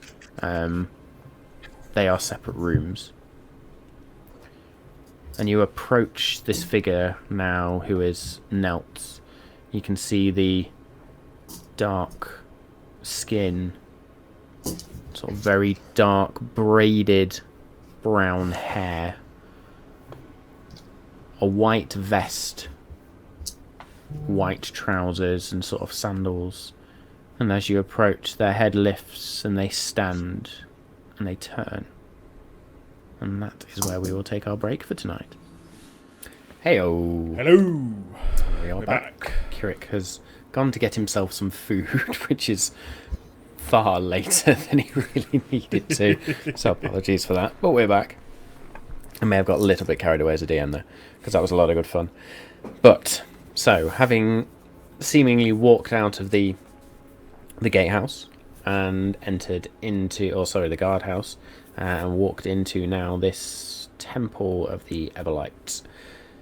The figure that stands before you now turns is pretty tall, taller than you previously would have guessed based on their sort of kneeling position, but as they stand, they are easily around 7.5, 8 foot tall. Wow. As they turn, she faces you with eyes that the irises are a very bright orange colour. And you notice now that as she turns and looks at you, the hair that you originally thought was brown was but a trick of the light somehow, and you now see it is actually almost shock blonde. Maybe it was an illusion, maybe it was something, but the hair is now blonde. You notice that around her neck she wears a simple silver chain, but in the centre there is this orange gemstone.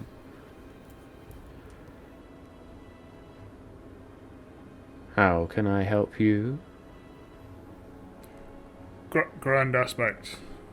May I introduce myself? Dargon Thunderhand Nalakutha, Guardian of the Temple of Ray from the Oblivion Isles, I humbly bring myself in front of you and request a chance to speak. The Oblivion Isles? That's beyond Nylin. It is indeed. I have only been in Nylin a year or so, and as I'm sure you can understand the gravity of such a statement, you know that I am no fool, and I am not here under normal circumstances. Nor would I expect one touched by Paylor to enter my temple so freely. I am indeed touched by Paylor and his good patron, and I am fighting under his name, but only against his enemies. Demetrius, you may go. I'll discuss with our visitor here. Come. Sit. And she leads you off to the side of the altar where there are a couple of just simple wooden chairs around a small, well, looks originally like may have been a pool of water, but as you look into it, it's a what would be used for a pool of water, but it's filled with candles. And she sits, and sort of smooths the trousers down, and then folds her arms in her lap. What is it you wish to discuss with me?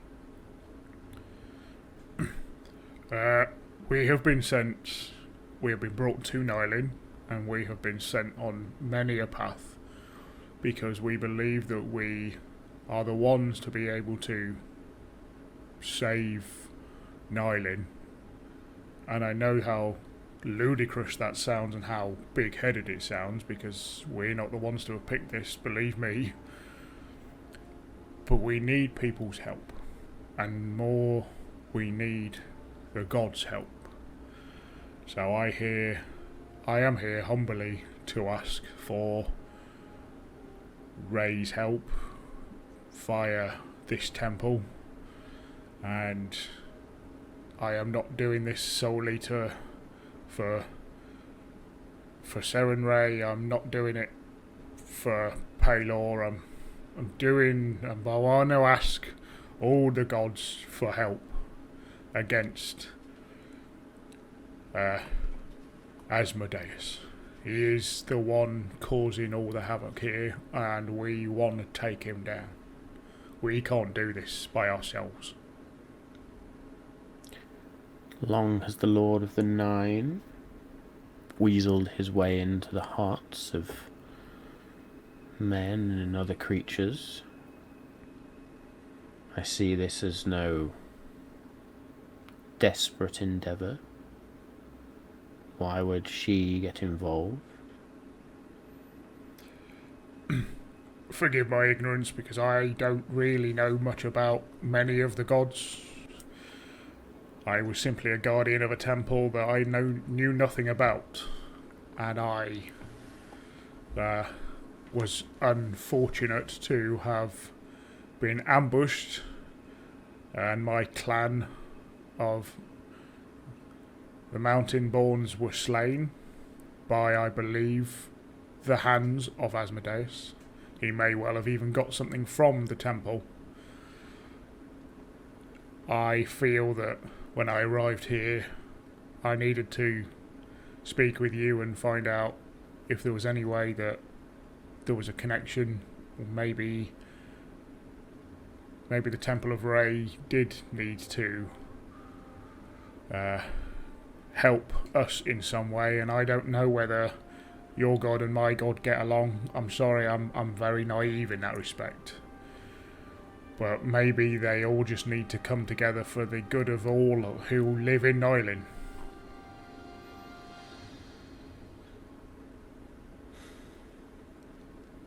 Do you know the history of Nylin, Dargon? Not as well as some of my brethren who are with me. They're outside, actually, but we wanted to be as non-intrusive as possible, considering that we snuck into your fair city and we did it, and I apologise. But we needed to for reasons that we had been sent here to find information. We have no ill against Mantenir, I must say. Do you know that the gods once walked this very land? We were recently told of this, I think. And they chose to retreat and leave the inhabitants of this world to their own devices. And yet Asmodeus didn't? Am I right? He was pushed back. It is the conflicts between the Prime, as they refer to themselves, and the betrayers that scarred this, well, what was once a world, what is now just this kingdom, I guess. It's going to take some convincing to get them back down here, don't you think? I agree, and that's why I want to start with the people. And the people of those gods who I believe could be on our side, they are the people I wish to speak to first. I've always believed in the power of the people and what they can do. I myself have been lucky enough to be granted some of the power of the gods and to use it wisely or unwisely. So I do start with the people, but those people who have the connections to their gods, who can make the decisions on their behalf. Maybe I need to go further, and I'm happy to try and convince anyone and any god, because we have to defeat him. And what do you know of the Everlight herself? You protected her temple. After generations of us being guardians of that temple, unfortunately it became lore, then legend, and then myth. And unfortunately it became, by the time I had become the guardian of it, simply a right for the chief to guard the temple. I'm afraid I know very little. It's interesting that you should come here with a request for the Everlight against the Lord of the Nine. He who decimated her. Nion destroyed her. So much so that temples like this, well, for a time they were few and far between. Still are, I guess. This is most certainly the biggest one I know, and probably the only one really, apart from the nook, I suppose you could say, at the Glen. Is I that suppose why? if you wish for her help, then it is not me you should be asking, it is her. You say you were a guardian for her temple, and yet it falls under your conservatorship. It did. Grand This is aspect. unfortunate. Under the hordes from Asmodeus, I believe.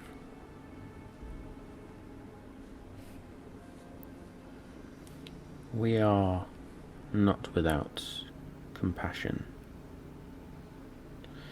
We understand the plight of Nylin. This lockdown of this city is something we have disagreed with. If it were up to me, I would allow all into our city. Who stops that order, Grand Aspect, if I may ask, and be so bold? The diplomats in their little guild halls, they are the ones that, well, deem how this city is ruled. I am but a servant to her. That's a shame. It would be so great to see Mantenir keep those neighbours safe like Eastvale and those others who are less protected. I agree. Sorry, DM. Listen, can I have a quick? What type of species being is this? Has Dargon ever seen? As far as you can tell, Yeah. it looks human-ish. Okay. Apart from Just the orange eyes. Bloody tall. And bloody tall. Fine. Cool. That's it. Okay.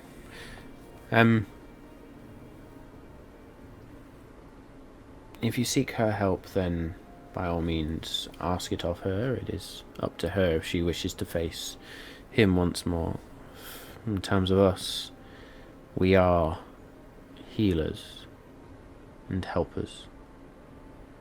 The most I can offer from my temple is, well, that. I can send my acolytes out with you to wherever this fight is, and they can heal, they can help. They are not known for fighting. That amazing assistance is more than I could have imagined walking in here, and I would graciously accept if that is something you're willing to provide. They can keep people out. They can't stop us from leaving. And if we have a calling, then I would like to see them stop us honouring that calling.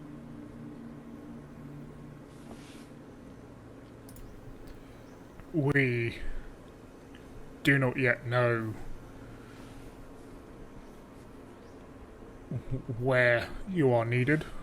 I mean, a great many places already, I'm afraid. And I'm sure you would do good if you left today. But I would also be happy to send word when we were going into the battle that we may not leave. Wherever this final fight is, call. I will send what aid I can. I have a companion who is able to use the magic of this place to send a message. Is this acceptable? However you wish to send this message, Then be I it am pigeon or arcane. I am eternally grateful. I believe the arcane is slightly faster. Depends on the pigeon, I guess. I'm sure you're correct. I fear I've taken you much of your time, and I am ever grateful. It's been interesting, Dargon. Think on this. Just because the temple falls does not mean she forgets. I am afraid, which is a new thing, I suppose, to confront Seren Ray in person, if that is even possible, to ask for her guidance. So, I wonder if I may be able to ask for simply an icon. If I ever make it home, I will take it back to that temple as a pilgrimage of my own. I think I can manage that. She's going to stand and walk over to the altar and look on a few things, and she's going to settle on one and sort of clasp it in her hand. She steps over to you and sort of reaches down and then passes you, and as you sort of take it in your palm, you now see on a small gold chain is a probably inch and a half tall figurine, which is almost an exact miniature replica of the statue, or the big statue from the top of the temple. And it pictures a woman with these two curved wings that bend up to the sky, and this light, or these sort of beams, folding around her and weaving around her. You may wear that, I guess, until you find your temple again. Thank you. One final question, if I may. I said that I'm fairly ignorant of these matters. Did Paylor and Serenray ever get along? I hope they were on the right side, at least. Oh yes, they one can say they walk the same lands now. You bastard, Danny. I looked up at the wrong moment. Sorry, carry on. Yes, you did. They all, or both, reside in the Blessed Fields now.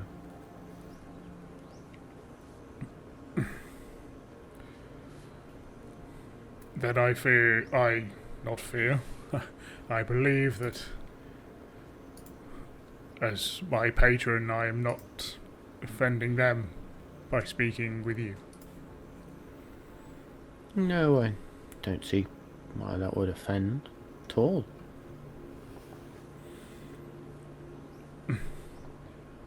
Thank you again for speaking with me, and I feel I've got a much better reception here than I would have if I was go to speak to the guild. So I feel like this was the right choice. Thank you again. You're welcome. I look forward to our next meeting, Dargon. I hope it is in less dire need. And of course, if there is anything in any sway, I'm not sure how, that we could do to sway the guild to change their mind, you have only to get in touch with us. We are well connected to the Malt Masters, but we are running as a group, to a degree alone, but with friends. That was a very confusing sentence. I've been but told I think I'm I quite understood what you confusing. meant. I will await your message. Thank you. Demetrius, you may escort our visitor out now. And the cowled figure once again sort of bows and holds a palm out as if to say, "Follow me." I'll follow. Lead you to the entrance of the temple, where once again, as he steps before the doors, they open, and he ushers you out. Your weapons are yours. Good luck getting out of the city. I understand you've caused quite a palaver. Might I suggest the main gate, and quickly? I'm hoping that the captain can lead us the way. Very Captain, can you lead us out and escort us off your great hands? Oh, yes, of course. Be happy to get rid of you. After you then, Captain. Yes, this way. Could be a sly chuckle from Demetrius just is going to turn, and you can see sort of the hood just shake as they shake their head. Okay, and you... Excuse me. Well, make your way from the temple now, and head over to the gatehouse, past the fountain, and sort of make your way in. And as you make your way in, there is a lot of activity. There's guards running around, and you're right there. That was attack of the hiccups. His diaphragm is going nuts. This is going great. This is going great today. Awesome. So there's guards running about, and a lot of them sort of almost don't even pay you any attention. One sort of trips over. So, oh, sorry, Captain. Captain? They found you knocked out. Don't be preposterous. Go about your duty, boy. Make me a deception check, please. How far are we from the gate, and is it open? I mean, you're in the gatehouse itself, so the door on the opposite side now okay, is right, yeah, fine. the exit. I can't roll lower than a 25, so 25.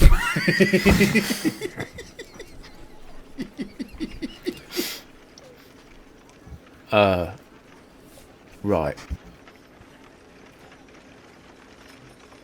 Am I drunk? You better not be, boy. I'll have your Sorry, head. Captain, yes. On my way. And he sort of picks himself up and scrabbles away. We need to pick up the pace. The bruise is failing. As we're walking, I'll just cast Sending to Mephisto. And I'm going to say, we will be at the temple in 5 minutes. Don't raise the guard. That's it. Okay. Rather than a full message back, you just get a sort of bemused, And you make a bit of a hurried walk towards the gate, and as you sort of step through and the guards let you through, and there's again a couple like, you pick yourself back up quick, Captain. Yes, I want these men out of my city. Thought they said you were missing a tooth. You'll be missing a tooth if you question me one more time. Sorry, sir. Of course. Bit of a sideways glance. After you, sir. As you are. No, lead the men. You sort of now exit through this very large sort of iron-banded door, opens out onto this set of stairs which bend down, and you now find yourself on the main road, as it would be, into Mantenir, deserted. The only thing in front of this gate now is a number of barricades and palisades, if you like. And then you can see the farmland. Excuse me. You can see the farmland, and you can see a number of sort of, well, you can see a stone wall that leads onto your left, and then that changes into a sort of wooden wall. And there's quite a distance to that, but you are outside of the city. I'll say at this point, because I think disguise self only lasts for an hour. It does. We will say at this point there is a fizzle, as Ander stands before you all once more. That was a great job. That was a close one. Is Mr. Eastvale with us still? Danforth is with us. He's going to look at you all and say, well, they can still see. You might want to fucking move quick. You're coming with us to Glentwag? Nah. Think I'll head home. Oh, you best start running. I'll meet you. Yeah, we'll be in touch. Kirik, do the thing. Remember, we just saved your life and got you out of that prison. Deal? Yeah, fuck off. And he's off. He's Yeah, you running. too. And he runs rapid. Like, he is very, very quick. and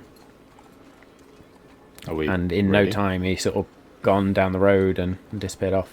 Kirik, how about we make like, you know, something and get out of here? Great. I will grab onto my holy symbol, and then 2 raven wings will come out of my back, involve all of us. I'll cast Word of Recall. Each of you now back into the Raven Queen's alcove within the temple. And this time, rather than anybody raising guards, one of the priests is just sort of going to look up.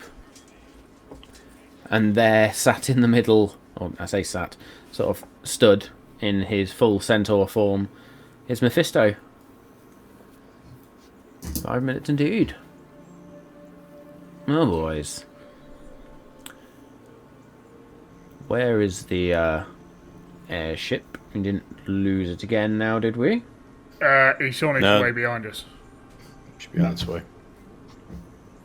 That is right, Kirik. Yeah, you did tell him to come back here, didn't you? Yeah. Told them to avoid forests as well. Yes, yes, yes. It's a good shout, that. Yeah, not a bad idea. Time to avoid the forest. Yeah, last time we crash landed into one. Fair. A weird one. Now I'm curious, why did you request me and not one of the other 3? Oh, it was just so the guard wasn't going to get raised, and you were the one that came last time we arrived, so thought I'd let you know. That was me thinking you had something for me, boys. Maybe a bit of coin, but... Oh well. Sure, And if that's all you needed. Pay a visit. Not gonna lie, we've got a bit of coin. Pretty skin. Pretty skin at the minute, but anything you want to bestow as a royal gift will be most welcome. When you have a throne, maybe. I'm working on it. Oh, Kirik, I'm sorry to keep asking you to do stuff, but the buyer did kind of help us out there. Do you want to just tell him we made it out all right? If you can. I mean, we can wait. I don't mind. I'm guessing, Nanda, you can't do it. I can do it, but that means we won't. Well, that means I won't really want to travel to the lock today. That'll be fine. That means we have got some time here. We can, debrief. We can always get... Maybe a bit of a debrief, and then we go as soon as we've rested straight. We go straight. We kind of have to wait for the airship, don't we? Or do we not? Probably best. Yeah, maybe Depends I'm just where we're thinking. gonna go. To make sure they arrive safe. Yeah. Yeah, and we can always get word to a buyer if we need to. I mean, It will take him a day to get back, so let's stay here. We're not slowing anything down, and let's just keep an eye out. Let's thank everyone who's helped us, and I'll tell you what happened in the temple. Great. All right. Good. Right. Because you won't believe it, I was in there for 5 years. It must have been something like what happened to you, Kirik. really? Yeah, it's real. Oh, it's crazy. I mean, I've been, can you not see I've got grayer hair, I was in there for I thought ages. you were starting to look like a scrotum. Oh, cheers, yeah. Could we not have this conversation here? Oh, yeah, sorry, yeah. Yeah, pardon mate. Thank you. And You don't get any more normal whenever I see you. Is there, Mephisto, is there any of the good stuff kicking about, or is everyone still on, lockdown? I will go and see at your bequest, Dargon. And Mephisto sort of canters out of the temple. And You mean heads ale, off. not crack, right? Yeah. Why, what do you have, you weirdo? Well, Why'd you where want I'm to from, the crack? good stuff is. Why do you want to break on the wall?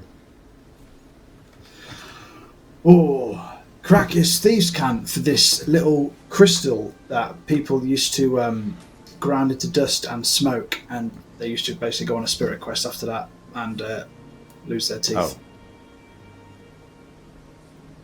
Why would you lose your teeth when you go on a spirit quest? That doesn't make any I'm thinking of meth, but it's one of them.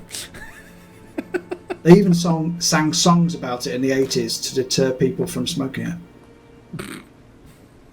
What would that be, the 1580s?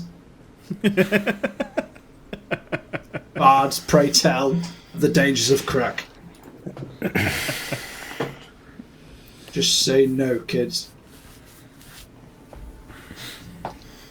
Rescue me here, come on. I'm sinking. Somebody change the subject. Given that Mephisto is now gone, where would the four of you like to go? I'm going to assume there's going to be a little bit of downtime and stuff you'd like to do while you're here. Oh, yeah. I'd say probably back to the house first and probably just make that our rest stop to go out to other places too from there. Okay. So you would head back to the house. You would notice that there are a number of sort of vines and plants that have grown up around the house now. Bothrid's garden is expanding a little bit. Bothrid's going to sort of stroke a flower that's on one of the vines and then... and he's just going to bundle himself through the door and is immediately back out into the garden. And he's just going to go and tend to that for a while, having nothing else to do. Is that what the kids call these days, stroking the flower? Is it? As he goes out, I would just be like, "Hey, Bothrid, thanks for getting us out of that prison cell and getting our stuff back." I just get stuff. Can we explain, boss? Yeah, true, but thank you. You were our man on the outside. Being sneaky. What about the performance of the century from yours truly? Oh, and my goodness me, I'm never going to trust you Incredible. again. Thanks. I'm only joking. You were brilliant. And even a buyer gave you a compliment. If you remember that. Does that mean you can just impersonate any one of us? Oh, yes, Kirik. I can. That was my Kirik.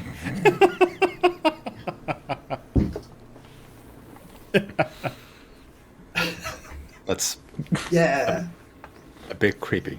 Yeah, a little bit creepy, that. Yeah, a little bit creepy, that. So I can do everyone.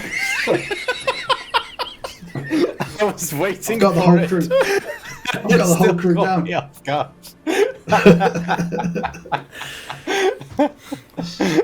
Oh, I'm going to shit myself if you guys don't stop. Fucking hell. Oh, I needed that.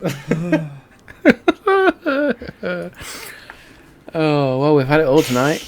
Crack cocaine and doggone mimicry.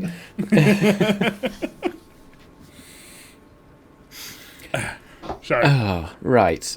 It is what we Being talked in the about in the house. temple. And I tell you exactly the discussion we had. Right, Okay. I purposely didn't write any of it down because Anda wouldn't have heard it. All right, we can go through it. No, we can go through it. We can just watch the recording. Yeah, that's fine. You can, yeah. Yeah, true. Video on demand, people. Well, Get on YouTube. That means I've got to do a that means Bothrid that we- impression now, apparently. You do Bothrid's voice and I'll have to copy it. But Bothrid is fun. You shouldn't have to mimic me. Bothrid is fun. I shouldn't have to mimic me. I think my octave range is not as low as that. There's some high-pitched girl voices and so on. Oh my god! Right, Back in the room. but yeah, back in the room after the conversation that we have. So I don't know if we're really going to be able to have a, direct conversation with the gods, but I basically thought we'd give it a whirl and try for getting any help we can. We were doing that since Sea Meat, so I just thought I had that connection. And what I didn't know was Asmodeus was the one who actually apparently managed to injure Serenray, so I didn't know you could injure a god. But yeah, thankfully, Paylor and So and Ray are okay, so I kind of feel all right with this icon. I'm going to take this back to the temple. So, Seren Ray's got beef with Asmodeus. She's close friends with Paylor. Yeah, I mean, when you say beef, I kind of feel like from the grand aspect and everyone who was there, they're not really the people to have beef. They're going to send us healers in the battle. They're not really going to send us. Okay. So, I mean, we need as many as we can get, and I'm loving it. But they are not ones to have beef. So, unfortunately, as much as Seren Ray, if it was anyone else, would want a bit of revenge, kind of feel like she's probably the god of, letting things go, and. Well, I'm sure the followers of Court will be the ones to, well, bring the thunder, I guess. I think, if we think about it, I think we've got the ear of the Raven Queen.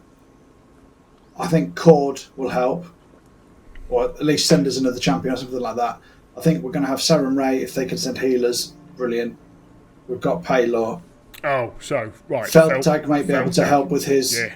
Yeah, that's half of them. Fine, let's get the others. If push comes to shove, Remley's going to have to reignite his love affair with Morriden.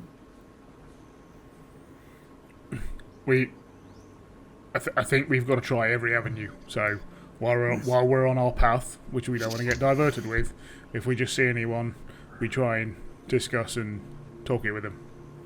I'm not going to have to join a religion, am I? To complete the set. I don't think that religion could help. Could handle it. And if I'm brutally honest, I think you'd dismantle it in about 23 hours. Yeah. No. Well, I'll bring Phaliad. That's my contribution. Is there a god of the Fae, or are they kind of them themselves? That's a good question, and Ander will rack his brains whilst he rolls a dice to figure that out. Yeah, would I know that? You can roll me a religion or a history check.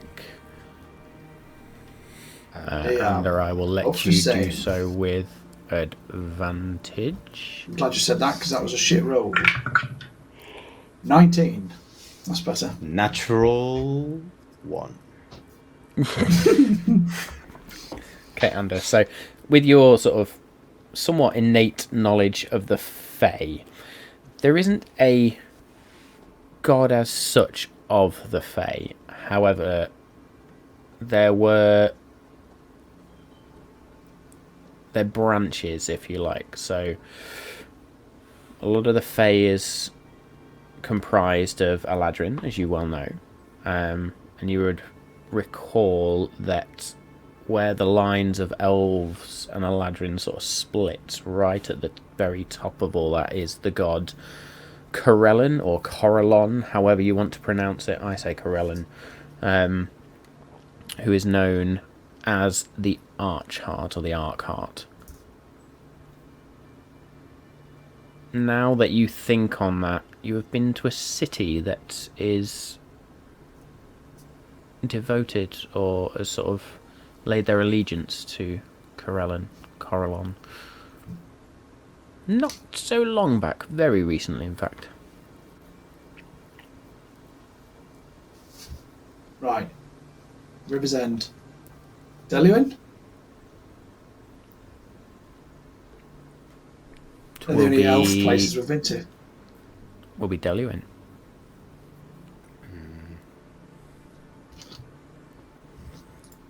Oh, I'm not asking for his help. He can fuck off. Yeah, so sorry. Back but also, also, in fact, both will be both cities from that. You would remember. They do have. If you remember, Lena's got the symbol of the Archheart around her neck. Yes. So we have. She's the one. The Archeart, who they would call upon, I suppose. But that's not one of the 12, is it? It is. Right. Okay. Well. Yep. Hey, are any of them we'll say between the three of you, you figure that out. Yeah. Hey, any of the Malt Masters got anyone they follow? Yes. Oh, the Cooper, innit? Yep. The Silver Dragon. Whoever that is. Platinum, I think. But yes. Yeah. I can't remember his bloody name now. That one. Hammett. Thank you. Cool, we've pretty much got the whole set.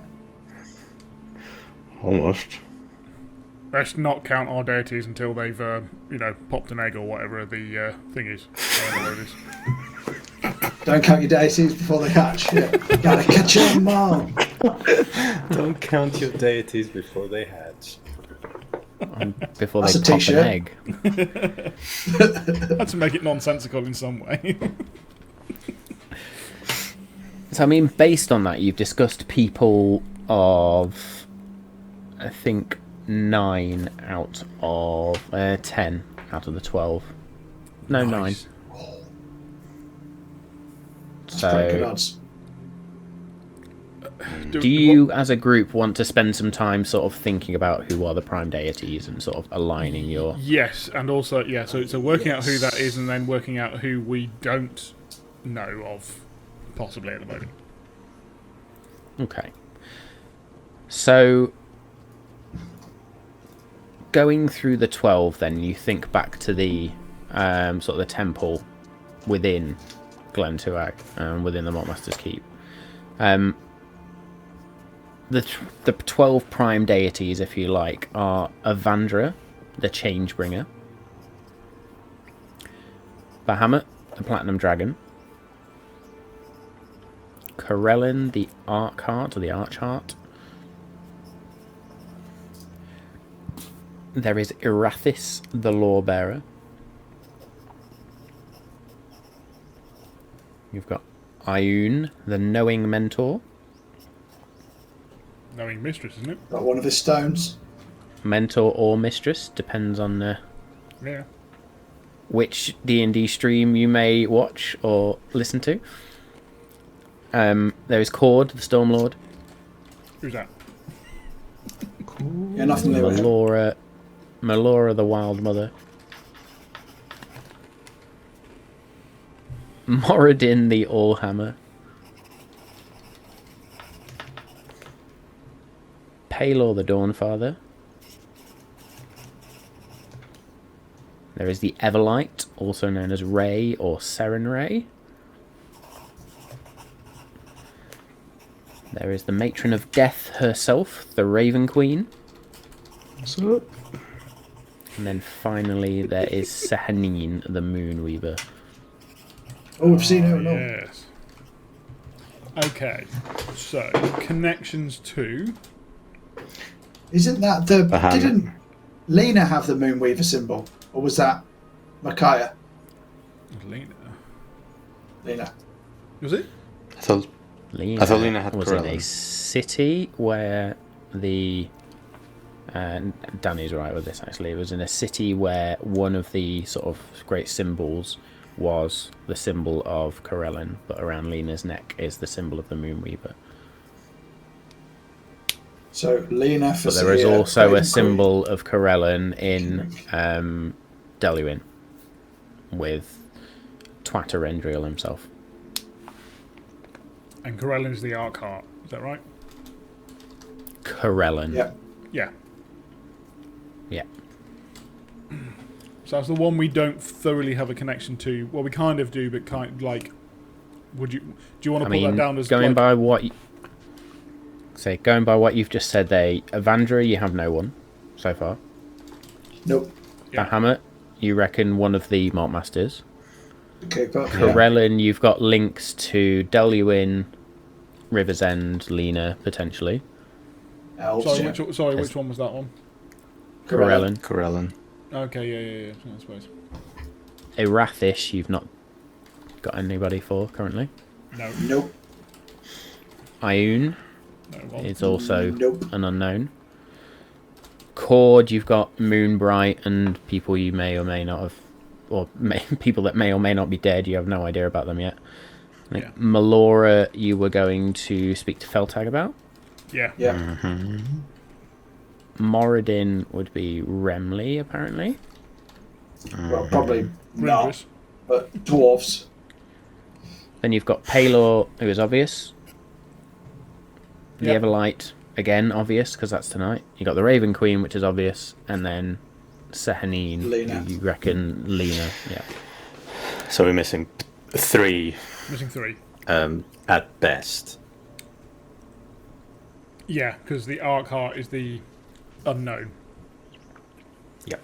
Corellin's a bit of a... That one's a bit dubious. And Erathis is no, and- not a clue. Yeah, And and we Morriden's have a to bit get... ropey. And we have to get, Remley to be like, hey, reignite your fever for Morriden.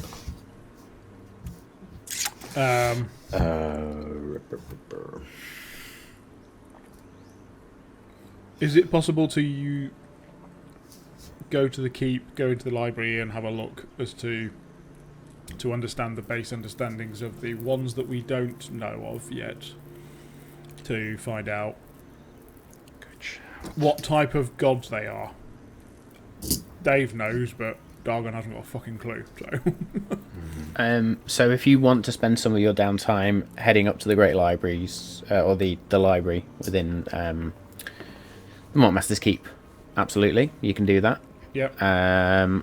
I will say for that, make me an intelligence check, please.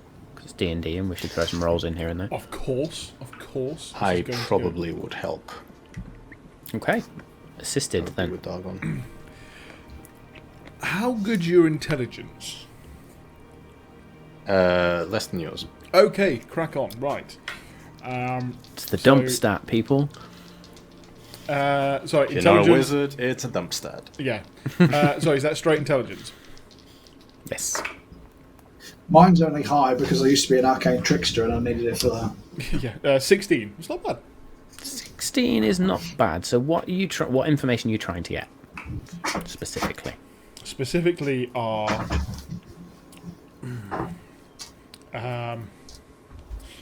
okay, so for instance we know, like, you know, what Chord's about, and we know what Serenray's about now. So it'd be like, what is Ioun about? What's Arathis about? What's Evandra about? You know, are we gonna, because then we might be able to find who we need to speak to and where they may be. Okay. So you find a book, which is called, funnily enough, The Pantheon of Ardalia. That's a good start. And it is a guidebook of sorts, if you like, to the deities that have been documented across what seems to be the world that Nylin once belonged to.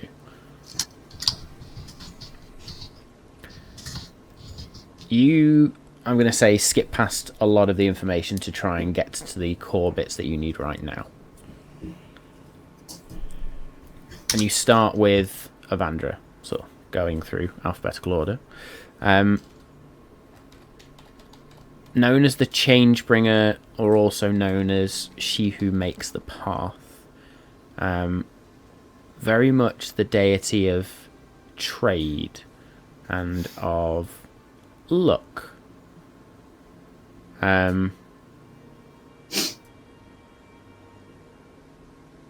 She is sort of the deity of discovery as well.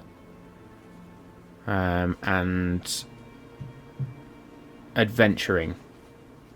She encourages people to go and take luck into their own hands, so to speak. She's a deity of sort of, she understands change that is inevitable. But it is up to those who are good to ensure that change is for good or for the better. She's all about freedom and fighting for freedom and inspiring those to fight for their freedom when you can't help them. So, I mean, again, like, a conversation between a lot of us would be, and like you said, Captain Swift and what's his name? Who is the portal walker? Whatever his name is. Relin. If it's a city of trade, there would have been somebody in Seamead probably, but it's a desolate wasteland now. You've not actually been back to Seamead, have you? No. Well, somebody said it was. If it's come across, it's going to be fucked by now. Bearing in mind the fog and the cloud is all the way over Glen Tuag right now as well. Yeah. Oh boy, this is going back, but did the Tabaxis ever mention anything about Evandra? Ooh, that's a good one. Oh. They are spot on for that, aren't they? But they're more about knowledge, aren't they? Wouldn't they be a knowledge type god? Like Maybe they are. Are you- Maybe are they are. you? You. They are, yeah. It could be. oh, if they're not dead. So we also read this book about that- Ioun. Yeah, that's challenging. So, well, us to we be will like, move on to Hey, 2 years ago. Bahamut next, who is very much all about honour and justice and being a paragon of such. Many paladins choose Bahamut as their sort of deity. Those that are very much around order and good. It is also said that metallic dragons owe their allegiance to Bahamut as well. They're about fighting evil, so Bahamut is about fighting evil, but also showing compassion to those who stray from the path, defending the weak, bringing freedom to the persecuted, and just protecting that ideal of justice and order.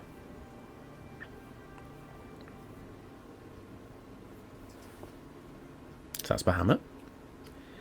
You then have Corellon the Archheart. Very much the god of elves, but also beauty, the arts, and also a patron of the Fae. So Corellon is very much around creating, inspiring, and finding beauty in everything, but following echoes of sort of lost magics and finding forgotten things, ancient arts, because that's really where supposedly the first works of the Archheart are found. This is the first deity that you read where there is a depiction of an enemy as such, or a foe. And it is written that Corellon has a deep loathing for the Spider Queen.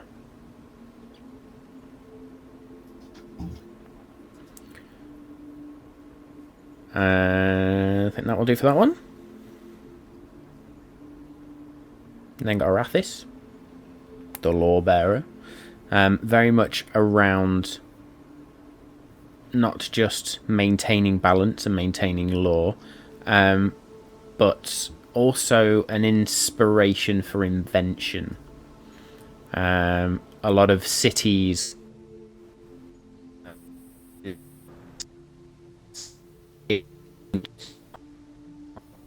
And let's see what's happening again.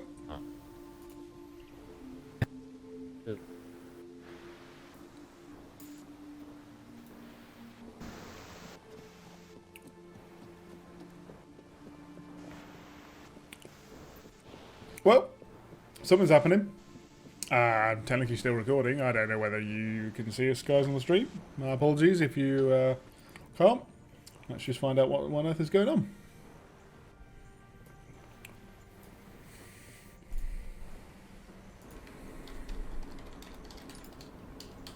Hey. Hey, there we go. what the fuck? You're leaning on the button again. No, but I have just seen a massive dip in my network. So I don't know whether it was just rebooting or something. Right, well, we're Yes. back. But we kept streaming the whole time. No, there was No. like a 3 second... Okay. No, there's probably a bit of a longer gap. But right, where did we hear to? I heard to, which is probably what everyone did. So we're just talking about the law bearer, really, weren't we? Yep. Yeah, Arathis. Yes. Start that again. So, Arathis, the lawbearer, sort of the inspiration behind many inventions, but also the inspiration behind creation of huge cities and that idea of law and order. Most judges, in terms of sort of law judges, and a lot of rulers will pay respect at temples or shrines to Arathis. Arathis is very much around utilising the company in aid of others, teamwork, so to speak, acting as communities. There is also talk about taming the wilds, and as such, Arathis is described to have something of a tumultuous relationship with Melora. It's almost a Marmite relationship. In that they are claimed to, in some cases, be lovers, but in others, fierce enemies as well. And yes, very much sort of upholds that idea and that spirit of invention, so creating things, new settlements, build where inspiration strikes, and just expand on the sort of the edict of the lawbearer, if you will. Then we have Ioun, the knowing mentor, or rightfully said, the knowing mistress, as she is sometimes referred to. She is revered by seers, sages, teachers, professors of any walk of life, really. It is said that Ioun guided civilization through its most difficult times. It is also said that during the Divine War, Ioun was grievously wounded, so gravely wounded if you like, by the Chained Oblivion. And not many people follow her as such. There are pretty much no temples. Anybody that does worship her is said to do so in private.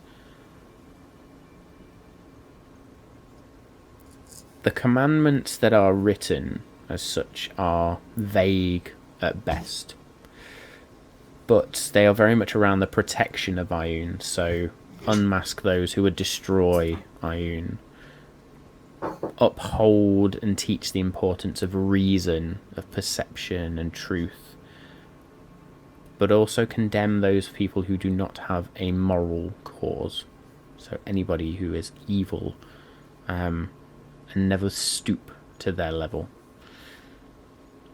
Ioun is probably the one that has the least information about her in this book. Ironic seeing she's the knowing mistress. Yep. We then have Cord the Storm Lord. There we go, get my words out. Hey. Who is very much the god of all things thunder and strength, but also bravery. Cord is against cowardice. There is no glory in this. Cord is very much worshipped by athletes, by warriors, anybody who sort of has that spirit and desire for victory is very much called to his attention, if you like. But he is the bringer of storms as well, so I can bring storms across land, across sea, and people often pray to Cord for fairer weather, if you like. It talks about bravery, it talks about strength being the path to greatness, and greatness being the responsible use of strength. So that's Cord. Then Melora, the Wild Mother, one of my first personal favourites as a DM. So Melora is very much the representation and the keeper of the wild creatures of nature.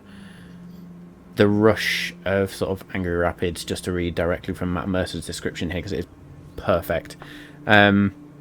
and sort of that heat-heavy stillness of the desert. She is all things nature and sort of the natural world. It is said that some elves worship her, as do a lot of hunters, rangers, druids, accepting sort of her guidance and sort of living harmoniously with the land. Those seeking safe passage across dangerous areas or difficult terrain often pray to her to guide them. There is a close link between Melora and the Raven Queen as well. It is said that those who follow the Raven Queen often show respect to the Wild Mother, as she is the caretaker of what remains after the Raven Queen's work is done. Once the Raven Queen has claimed every soul, all that is left is the land. They often sort of make offerings to Melora as well. It is said that sort of druids of Melora specifically, and sort of the clerics of Arathis have often worked together to preserve that sort of balance of both nature and civilization. And her commandments, if you like, the things she has pushed out, supposedly in her teachings, are about protecting that untamed wilderness from exploitation and destruction, destroying abominations and aberrations of nature, and embracing that savage nature of the natural world and exist in harmony with it.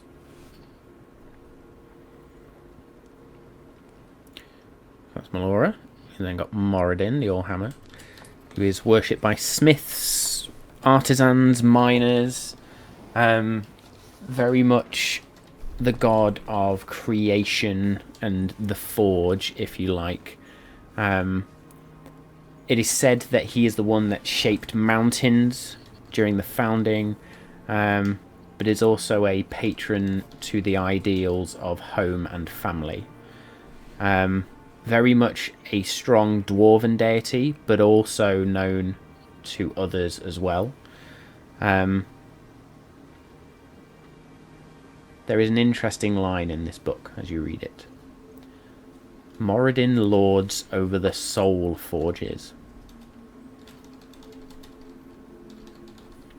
The commandments of Morriden are remain stoic and tenacious in the face of catastrophe. Uphold and promote the idea of loyalty to your family, to your clan, to your people. But also that legacy is paramount. Create something that lasts and that is going to change the world for the better. We then have Palor, the Dawnfather. And yeah, sorry for the absolute lore dump here, viewers, but it's key to our world. Keep it coming. So, where were we? Palor is the Dawnfather, the Lord of Sun and Summer. He's also known as something of the Keeper of Time, but also a Lord of Agriculture, Harbinger of the Harvest, often worshipped by farmers and a lot of common folk. But as he is sort of a destroyer of evil, he is also associated with the likes of paladins and rangers who follow that sort of similar creed. Palor is known for his defeat of the Chained Oblivion. That is sort of one of the key standout lines in this book. And it says his teachings, his commandments are around being vigilant for evil, and that people are quick to forget the lessons of the past, relieve those that suffer, or the innocent that suffer, and deliver that light wherever darkness dwells, and do so with kindness, compassion, and mercy.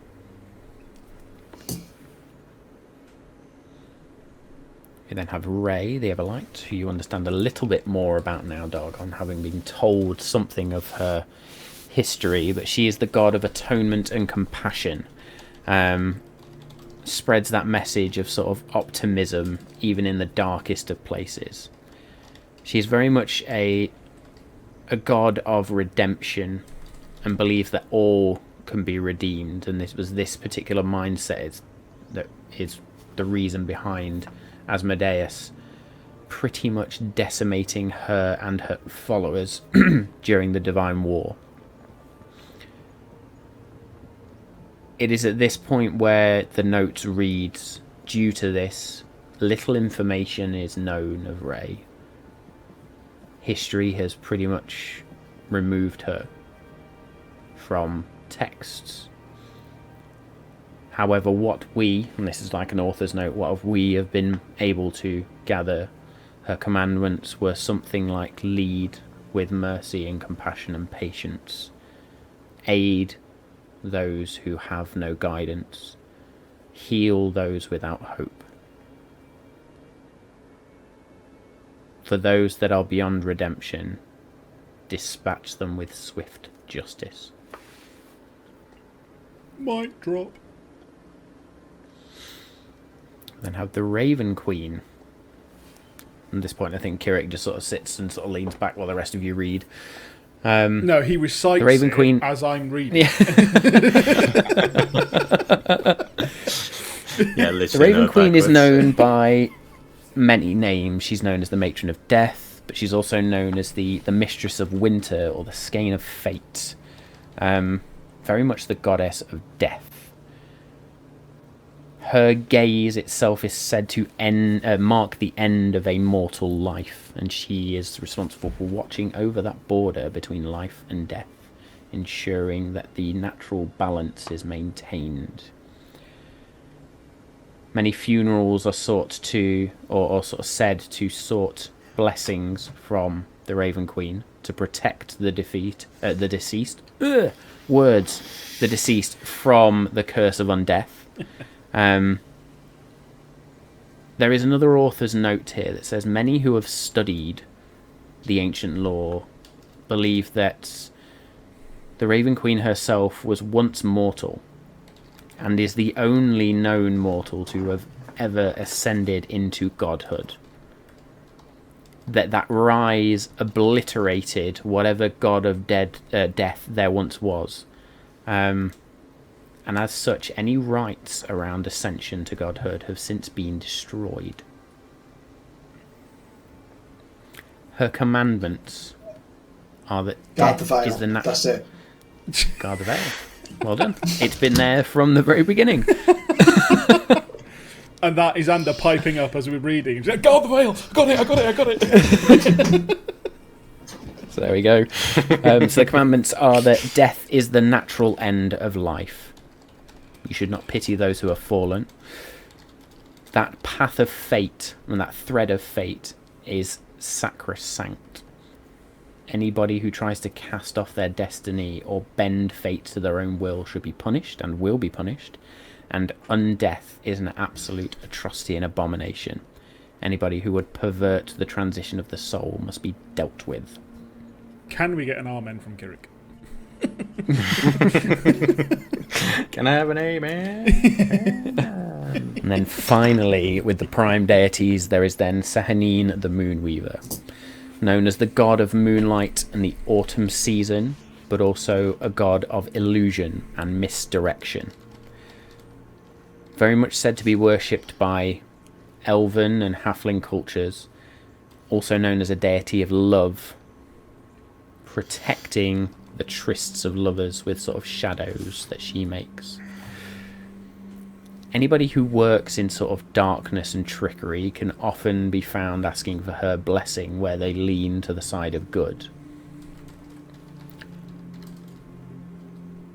The commandments, sort of the guidance from Sehanine is very much around seizing your own destiny, pursue your passions, but find solace in the darkness and the shadows. Let it protect you from the burning light of fanatical good, but also that absolute darkness of evil.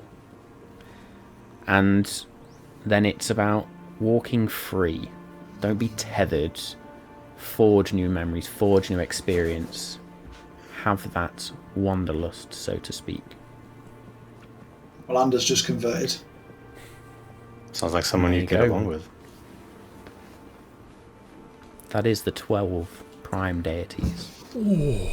And the information that is written down about them. That's a lot of information. Yeah. Please post the link to that website so I can read it before I go to bed each night. So a lot of that is taken directly, apart from a few tweaks, but a lot of it is taken straight from Mr. Mercer's Explorer's Guide to Wildmount. Aha. So I can share that with you, sir. Was there any So, mention having in read these, this information, carry on. Was there any mention in books about a particular prime deity that is like in direct opposition with Asmodeus, particularly in maybe the Divine War? So the only mention of a deity who came up against Asmodeus as such is that mention of the Everlight being decimated by Asmodeus and her followers also being decimated at the time. There was nothing like, Palor also, brushed off his sword to, go up against Asmodeus as well as the Chained Oblivion. Okay. I mean, if you would like to go and look for information on Asmodeus, you can. I'd leave that to Kirik if he wants to. Yeah. I think I would, but not here. Yep. Okay. So you want to do that off screen later? I would go after kind of like reading all this. I would go to the temple, but if we have anything else to do here, we'll do that. Okay. Anything else you wish to do in the Maltmaster's Keep then, or in the Maltmaster's Guild Castle Malt Stack? Not in Castle Maltstack, no. Okay.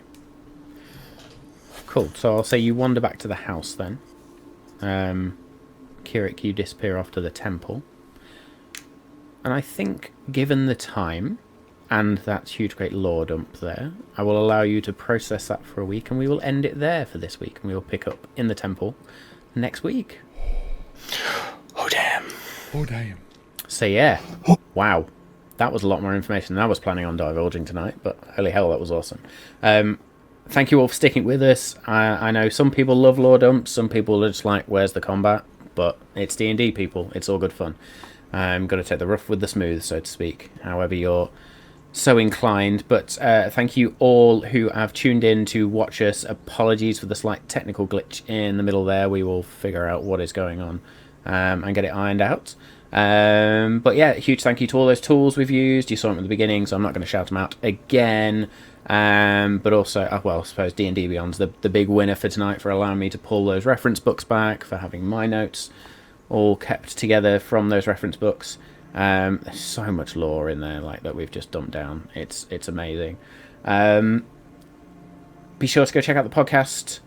Go check out the YouTube channel. So if you want to rewatch this episode and try and digest all of that information about the Prime Deities, then go check us out on YouTube on Friday when this episode will land. That's also when the podcast will be published.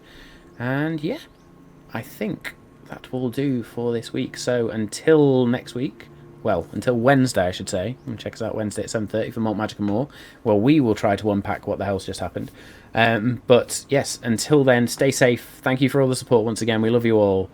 See you next time.